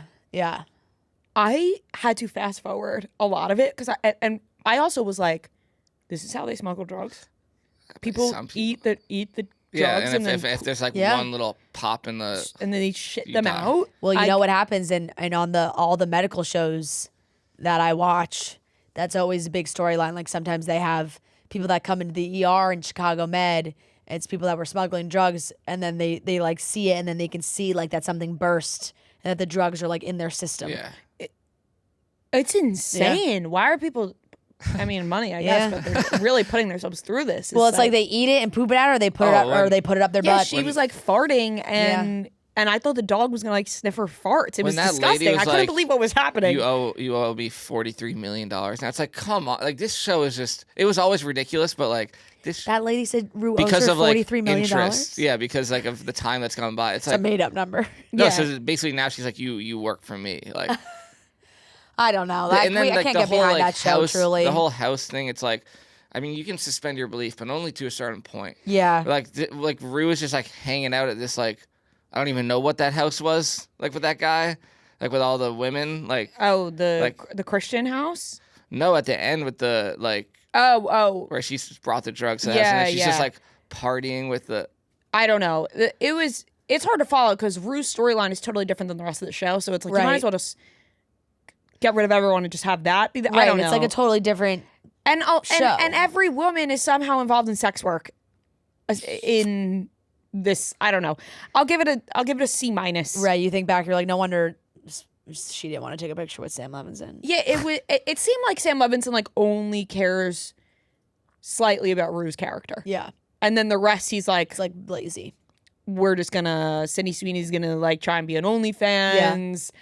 Jules is a hooker. Yeah. Maddie's in debt, and she's gonna. I don't know. Also, like putting Fez is in jail for 30 years. That felt weird. Fez is in jail for 30 years. He's not dead. I saw that they did that. Yeah. And like he said that he tried. He said he's like honoring him somehow. He's trying to like keep him alive in the show because he's not alive. It's weird. Right, I don't know. Yeah. I'll give it a C-. Big Mistakes on Netflix, created by Dan Levy. Oh, yeah.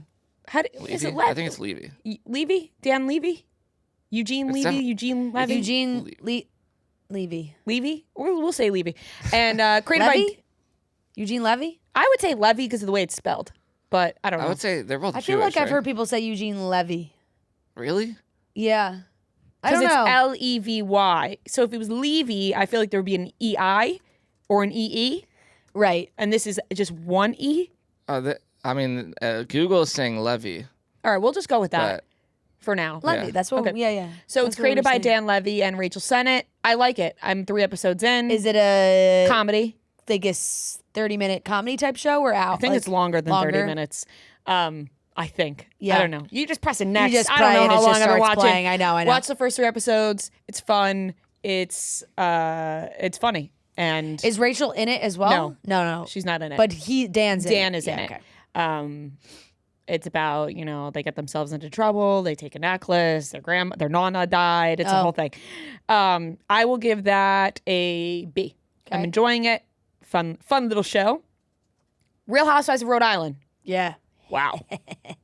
Britney Spears, the way that they talk is incredible. But he did, Ma. I ran over a woman. It's like they have a mix of it's the best accent. New York and Boston. You get Rhode Island. Yep. It's crazy. I know.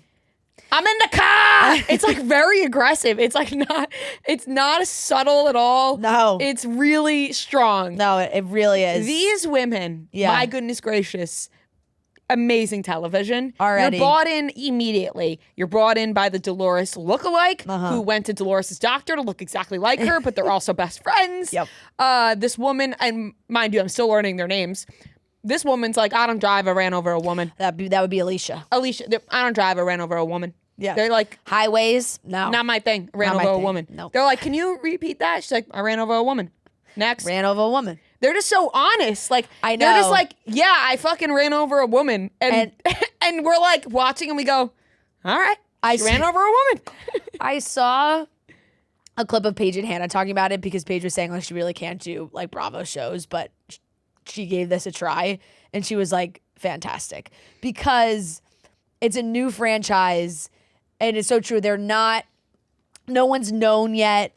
Like, there's not the blogs, the rumors, all that. This is like all real shit. Like, she's like, everyone's having an affair. Like, everyone's accusing each other. When they sit down at the lunch in the second episode and they were like, write down the question you want asked, and literally everyone's was like, you sleeping with this person, affair, boyfriend.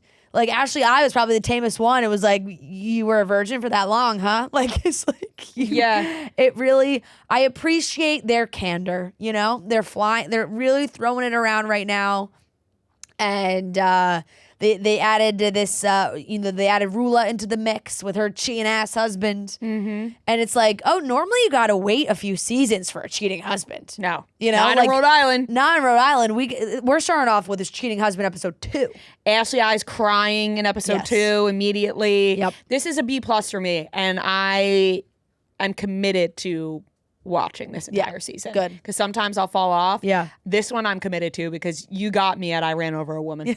I was like, what? I need more from you. And just like having like I don't know, where are the charges? Is the woman alive? We got nothing. We got no backstory. It was that I ran over a woman. That whole family I like love too. And they were like, at least she moved so far from Cranston. Yeah. 15 minutes. And she loved Britney Spears. I was like, that's my little mini me. That's when I first realized the accent, which is Spears. Oh yeah. The husband's got all these like pizza places, Pizza Mama. I'm like, this is just fantastic. Yeah. And I rewatched Beyonce's Homecoming Coachella set, obviously. And that's just an A+. Yeah. No way that's around that. That's a rewatch. I want that noted. That's a rewatch. Not my first rodeo with that. The other day was a 2-year anniversary of 2 Most Wanted I saw. I celebrated. I honored. And how did you celebrate? Putting it on. Yeah, listening to the song. That's everything I watched. I will give episode 2 of Rhode Island B+. Yeah, B+. I think, is it airing on Sundays? I forget what day it's coming out. I think maybe the 3rd episode just came out again. Or I saw. I'm not quite sure. It's Sunday or Monday? Yeah. By the way, Summer House, I'll give a C+. Oh, yeah. This episode stunk. Yeah, I am like, they kind of left us on a cliffhanger. I am intrigued by this conversation with Kyle and Carl and their friendship. And like, I'm like, Carl, get your feelings out, you know? Tell them how you feel. I'm starting to not really not that I loved him to begin with, but everything about Ben, I'm just like, I don't know. Like, I'm kind of took a little bit of a turn. Because in my mind, I'm like, yeah, like, Amanda bringing up to Sabrina that like everyone in the house is like, Ben loves me, whatever. Like, that's annoying, and that's a weird thing to do. Absolutely. But I have no doubt in my mind that like Ben did try and hook up with her in that wedding in Italy. You know what I'm saying? Justice for Bailey. Like, it's justice for Bailey. Bailey was right. And I feel like he's so defensive and so over the top about it because he 100% did try and hook up with her at this wedding in Italy. Like, so yeah, that's all still going on. Summer House, I feel like we're getting to like the big drama at the end of the season, but I'm with you. I'll give it a B-. I was catching up on Beverly Hills. I think I'm maybe 1 episode behind still. I know Dorit is like, it's been a lot for Dorit, but I need Dorit to just rein it in a little bit. It's like, it's too much. And I know her and Kyle have the strains of their friendship, but the dinner in Italy with Erica, like basically ending up in tears, and I don't even think Dorit like realized what she was doing by being like, you know, Bose is such an amazing friend to me, blah, blah, blah. And Erica's like, I'm right fucking here. Like, I've been here for you through a lot.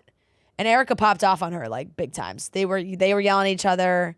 I think they're like still in a bad place too, which is not good. And I think there's maybe there's like the Rachel's party is maybe the last episode. I just saw a clip of Kelce Knight being at the party. I saw that. And she like wasn't even mic'd up or anything, but she was talking to Rachel Zoe, like, or Dorit. She was talking to Dorit. Dorit was like, you know, you look great. Or she was like, yeah, I got a facelift. Everyone was like, whoa. So at some point, Kelce got a facelift. She posted about it on Instagram and tagged her doctor and also used it for her promo for her book, which smart. Yep. And so I'll give these like, I think I'm still 1 behind though, but I'll give it like I think also maybe no, probably like C+. I'm in the middle range for that. DTF St. Louis finale. I don't know. The show took just that sums it up right there. I don't know. The show just took a depressing turn. I've stepped out of it. I decided I wouldn't continue. Yeah, I mean, the whole show has been kind of depressing. Yeah, and I think that was sort of the point. It's always. I don't want to spoil it. I was just about to. But the way it ended, it was just kind of like, it was just depressing because it wasn't some big plot twist, some big oh my god who done it, really, and everyone seemed to be not in a good place. I was just happy that the show's over when I finished. And I finished it. Yeah. But it was a very specific type of comedy that like there were moments where I was laughing, but also then it's like it's a depressing comedy sort, like that kind of vibe. I'll give the finale a C. I wasn't like, the whole time I was like, wow, this is really how it's going to end, huh? And justice for Floyd. He deserved better from everybody around him, Yeah, it's hard not to talk about without spoiling. Yeah. But I don't really even understand like lovable guy. his reasoning. But yeah. Well, I think we can talk like, about it without like spoiler. If you're really worried about how this all ended, I'm not worried about ruining it for you. I don't. No, think I'm not going to continue. Yeah. I mean, No, you you guys have shouldn't. not given it good You shouldn't. reviews. Yeah. Thank God it was only 7 episodes, by the way. I was like, when I was watching, I'm like, wait, is this a finale? I looked it up. I'm like, let's go. I mean, I think he just like thought he's No, I get with his stepson. It was like I know. I thought he could have talked his way out of that though. Like he just was like, oh, I'm dancing. with it was Jason. the last straw though for him. Like, I mean, it was one thing after another this guy was being put through. Yeah. And Jason Bateman did not help. He thought he was helping. He just made it worse No, yeah, every he definitely single made it time. worse. Made it worse across every turn. I really thought they were going to hook up. I was like, damn. I know. Jason Bateman had me for a second, and I was know. like, oh, he's just. Yeah. But quite depressing. I watched the Untold Netflix doc watched this about too. about the chess people, the grandmasters in chess. Crazy. It's always the sports you wouldn't suspect, and the game, whatever you want to call it, and chess. You would never think that they would have this type of scandal. I didn't know about this. What scandal. happened with the anal beads? So it started as literally just like an internet rumor. Because that was the hook on Netflix. Yes. It yeah. started as an internet rumor. Basically, Grandma Magnus, who, I mean, my God, have you ever heard of a more like guy that's good at chess than a Magnus? I'm sure you've seen the videos of him before, right? Like of him freaking out. Like remember yes. he went viral where Yeah. someone Yes. beat him and he's like stood up. He's like a weird guy. Yeah. He's always showing up late. Yes. So he loses to this kid that has made his name very quickly. Now I'm forgetting on what his name is. Can you Google it for me? Why am I forgetting? And like the pandemic really moved along the amount of people that were like playing online chess, like chess.com like had this massive boom, and this kid was on chess.com playing and people were streaming. So he got Hans Niemann. Hans, yes. So he got this big following, and then he wanted to start playing like over the table chess, getting into the real game. He was really wanting to play the best. And so Super cocky. yeah, like, very unlikable. cocky. Outlandish human being. So he plays Magnus, he beats him. And The first time they played, it wasn't over the board. no, But the first it two was times. online. Yeah. Or no, first one was online. First one was then online, over the second board. one was over the board. Yeah. And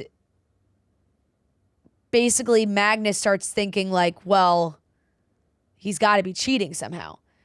And there's a long history of how people cheat in chess and what that looks like and whatever. And so basically like Magnus and his dad sort of teamed up with the chess.com people to really look into if Hans had cheated in the past, anything like that. they did find that early on in his online account that he was cheating. And that there were instances of him cheating. And like the guy who runs chess.com like was just like really invested in this kid's future and wanted to like cover it up for him almost and all these things. But then like it got out that people thought he was cheating. And it was really just like an internet rumor that somebody said that he used anal beads to cheat. And that it was like, how? I still don't quite understand. Yeah, I don't really get how that works, like but some sort of like computer. remote control situation. But how would they be seen? Like, I don't understand. Well, it was how like you'd have to be working with somebody. In his butthole? But like, how could that signal to him what move to like, make? because was he like a certain amount of like buzzes? Clenching his There's a butthole lot on of the different anal moves. beads? No, like- I know. Yeah. I don't know. I don't know. I don't know. I'm gonna have to watch It sounds stock. it sounds absolutely ridiculous, but it took over the internet by storm. Like it was on everything. Everybody like ran with it. It was such an insane story that it was like. So then Hans was like, "My name can't be brought up without like anal beads being brought up and cheating." And like I swear I didn't do that. And like yes, I admit I cheated like online in my younger Yeah, I years, don't believe but anything this guy but I says, by haven't the way. done it afterwards. I don't believe anything either. I don't believe anything either of them said. No, There was he's some lied big about chess cheating many merger. times. Chess.com like wanted Magnus as like to be on chess.com. There's a lot of collusion Let and me tell you, shady though. moves happening in the chess. But in then the when chess they world. played If for you- a final time, he destroyed him in every Yeah. single game. So like, If you are cheating with anal beads, that's another level of expertise though. Like that is like almost impressive, right? Like Yeah. you got to be mad at him cheating, right? You don't want him to cheat. Well, but if he figures out a way totally. to cheat with anal beads, that's a smart guy, right? Like how does your brain even think of that? No, the guy's No, an that's a guy who should be locked absolute up. wacko. Like absolute wacko. Well, like he's got a crazy brain. Yeah. If he No, can no, think you of a can way. tell like, Crazy. when he's doing the interviews, you're like, this guy is like a sociopath. Where like, Yeah. he actually, I think, is believing everything he's saying. Where you know Totally. he's lying. What did he say when he came out of that match when he beat him? And the guy was like, he beats, remember there was like yeah, the he interview? beats him, What did he say? He beats Magnus for the first time, and it's like everyone's stunned, and they're like waiting for what he's gonna say, and he just goes, "Chess speaks for itself," and then like walks away, like speaks for mid. it- and walked away, like mic walked away drop. during the interview, and you just see him walk away like down a whole long hallway, and the guy's like, "What?" I gotta You watch gotta it. No, watch it's it. It's I will. hilarious. It really is crazy. We It's a thought crazy about doc. watching it, and then No, I didn't I know don't what to know expect. why I didn't watch didn't, the but trailer. I was now just like, I'm oh, I'm upset. interested Yeah. in chess. So like, I thought it was gonna be like a documentary just about like Yeah. the chess world. I didn't know about this scandal. I don't know gotta watch this. How I missed this. I didn't either. And like, you know, my husband's all about the games, and he legitimately, like, Joe goes and plays backgammon in the park.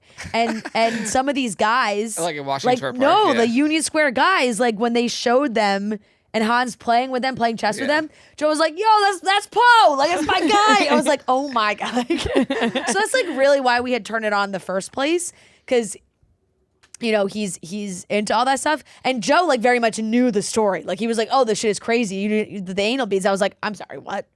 And then I was like, I'm "So now sorry, I I'm gotta, distracted now. I gotta gotta watch look it." into this. And it was very good. I give it an A-. Like it was a good doc. Yeah. And it's not like that long, so very No. very easy watch. And then caught up on all the Chicagos. I'll give it a B across the board. The end of the season, things always pick up. I'm not happy with this new chief that's coming in for Severide on Chicago Fire. He's looking to take him down, which I am not okay with. This episode is brought to you by No Bull, Barstool's favorite footwear brand. No Bull is a brand known for their best-in-class footwear, and they are everywhere right now. Walking around New York City, at the airport, walking the dog, wherever I go. There are so many cute styles and colors, and they can look good casual, sporty, or dressed up. And it's about to ramp up with the launch of their new daily runner, the Journey 2. This is No Bull's daily running show with an emphasis on comfort, support, and dependability. So it's soft where you want and structured where you need. It is great. It's an easy shoe to wear out. You can take it outside on a run or a walk. The Journey 2s are made to move your way. So for me, when I'm running around the city, I want to be comfortable. I want to have a shoe that fits well. I want a shoe that's going to last me all day. Like I'm no pain. walking the dog, a comfortable shoe. Noble is great. Exclusively for Chicks in the Office listeners, Noble is offering 35% off your first order. Visit noble.com and use code CHICKS for 35% off your first order. That's www.nobleproject.com, NOBULLPROJECT.com, and use code CHICKS for 35% off. Lord of the Rings.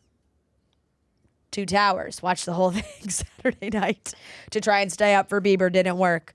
I'm not really going to give like an in-depth thought, too much in-depth thoughts on like Lord of the Rings right now, but they are good they're intense. They're good movies. It's a lot of fighting, a lot of like war in this one, preparation for fights.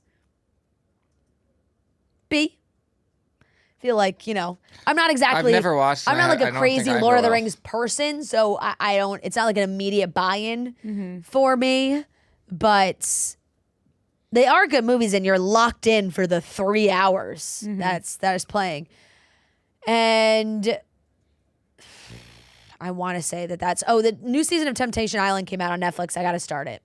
I watched like 3/4 of the first episode, so I'm not even going to grade it, but because I have to continue with that. The Pit. The Pit, episode 14. Yeah, I mean it's all coming to fruition with Robbie now. Like it's like, oh, you were leaving for other reasons. Well, I feel like we kind of knew that. Like, no, I know, but in this one, I'm saying he's outright saying like, I don't think I want to like be here anymore. Yeah. And then we got, what's her name, the other attendee.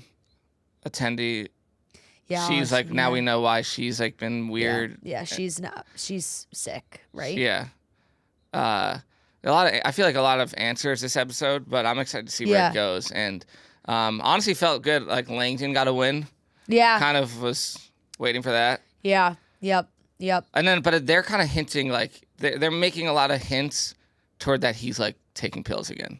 Like, I don't know if you noticed that. Like, they keep, like, cutting to him, like, coming out of rooms and stuff. And then with, what's-his-name losing his card, I think people think that there's a possibility that he's, but they keep showing Langdon, I didn't even think of that. Now people are saying that they think that she used his card to access her own chart, which you need. I guess you can't access your own chart with your own card. The other attending used it. Al-Hashimi used it. Yeah. But Langdon, they are showing her, like, coming out of rooms. Showing him coming out of rooms where it's like kind of insinuating that he might be using again. I don't think he is, but that'd be unfortunate if he was. Yeah. Because he has been like, oh, my back. Is it just one more episode? Yeah, I think the next one's the finale. Next one's the finale. Yeah, I'll give this an A-. I feel like we definitely got some more answers when it came to like how Robbie is feeling. And yep, that's everything I watched. Paradise? No, I'm just kidding. Yeah, I was going to say. In my head, I literally went, Paradise is over. Paradise is over. Yeah, I'll give The Pit an A-. I thought this was really good. Yeah. I don't know the other motorcycle, the patient, the motorcycle guy. Yeah. He's been good. I like his character. Yep. And I mean, great acting from Noah. Is it Wiley or Weil? I never remember. Wiley? Weil? I think Wiley. I don't know. When he's won all these awards, they've said Wiley. He got a star on the Hollywood Walk of Fame the other day, I saw. Yeah. I'll give it an A-. Excited for the finale. Your Friends and Neighbors. I'm going to give the show a B, but I'm going to give James Marsden an A+. And who knows where the show would be without James Marsden, because he's like the number one draw for me. Like, I just wish he was the main character, honestly. Like, take over from John. But yeah, he's great. The Boys season 5, I believe. It's the final season of The Boys. That's back. Oh. First 2 episodes of that are out. I'm not like loving it. It feels like one of those shows where it's kind of like it should have ended already. I had thought it already ended. I thought the last season was the last Quaid season. Was here and he was talking about like he just filmed it and now this is airing. Right. It's just coming out now. But it's still entertaining. There's a lot of fighting, and I never remember his name, but the guy who plays Homelander is an incredible actor. Yeah. He's a great character. So I'll give it a B, but I guess I'm excited to see where it goes.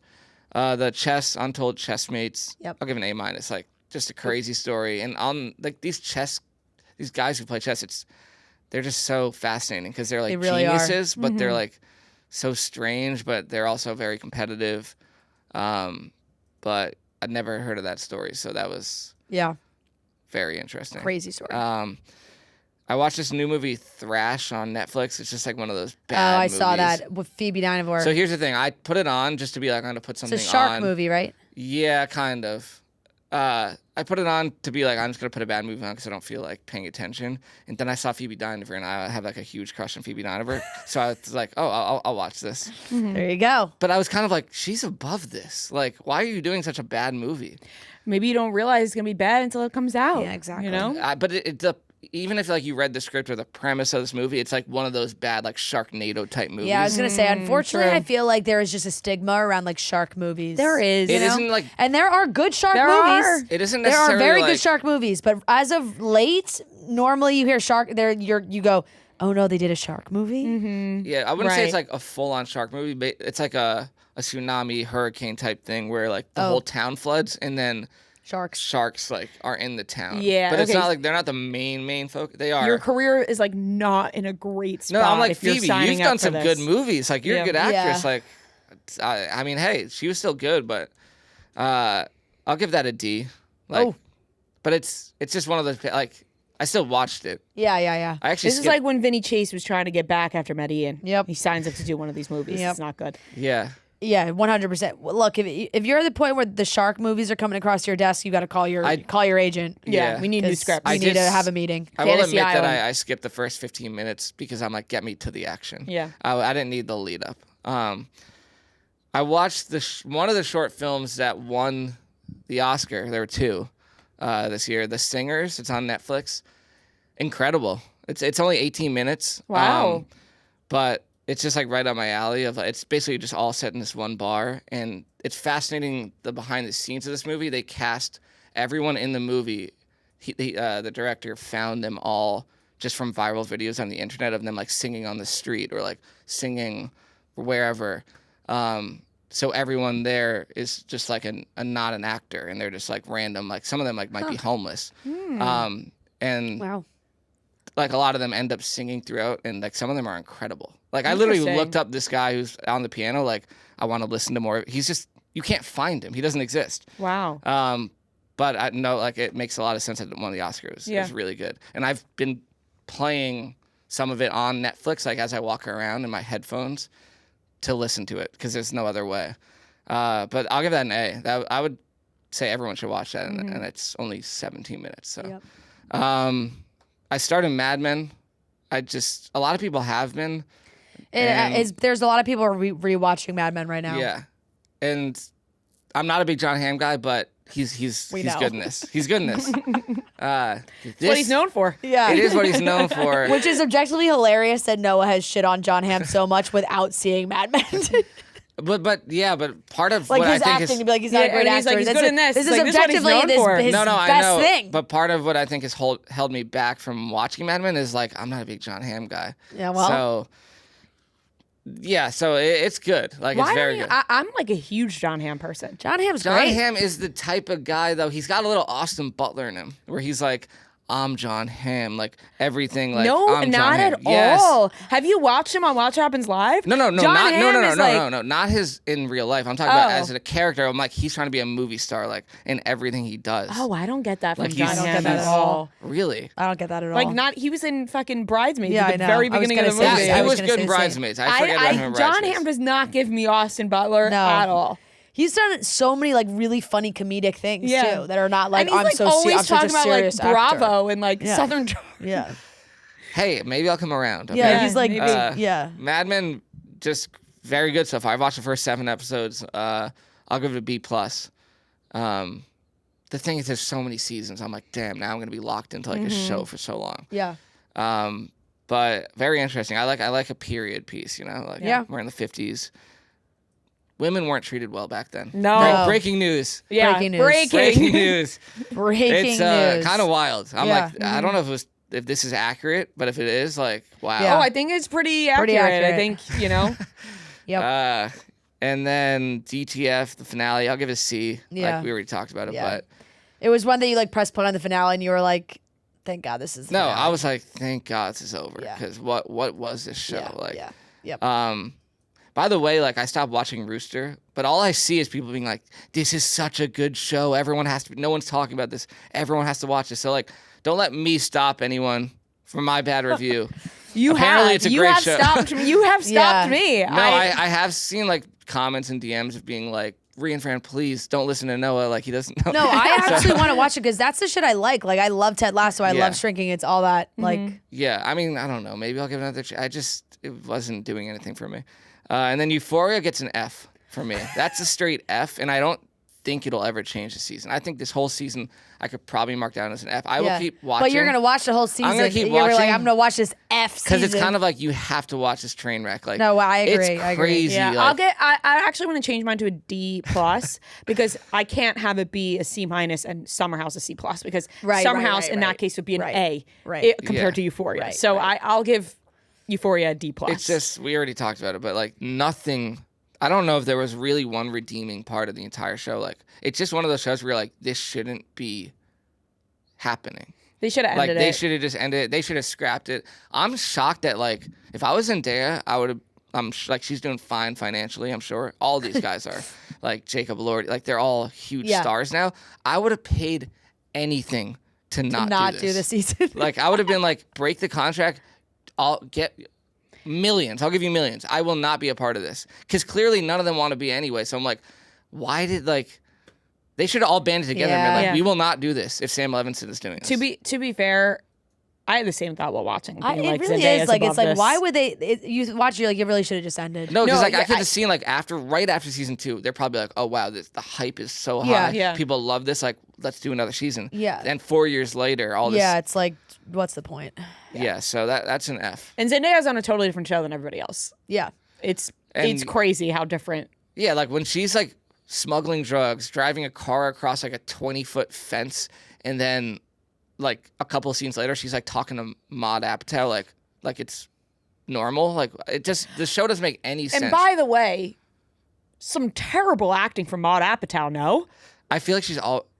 I didn't really notice anything like out of the ordinary of what I've seen from her, but I was like, what the fuck is happening? I think it's just the whole vibe. Like her talking to Zendaya. Everything's off. When the first scene when she's talking to Zendaya, I'm like, is this some of the I feel worst like none acting? of them like want to be there, so they're just like putting zero honestly, effort in. Sydney Sweeney, she's giving her whole damn heart. Yeah, like Sydney's like, wait, she's going to the premiere being like, wait, you guys didn't want to do this? She's acting her ass off. Yeah. Jacob Elordi in those scenes must be like, what the fuck am I doing? Yeah, like, when the whole like woof woof, I don't even know. I can't even. It really is interesting that somehow this is the thing that Sydney Sweeney is like. No, this everyone's is like she does good in this, but everything else. I mean, yeah.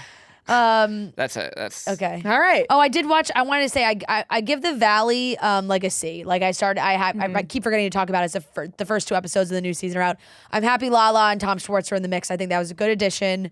But I needed to pick up a little bit. Right now it's not like popping. Yeah. It's a slow start, but that's it. All right, that's everything we watched.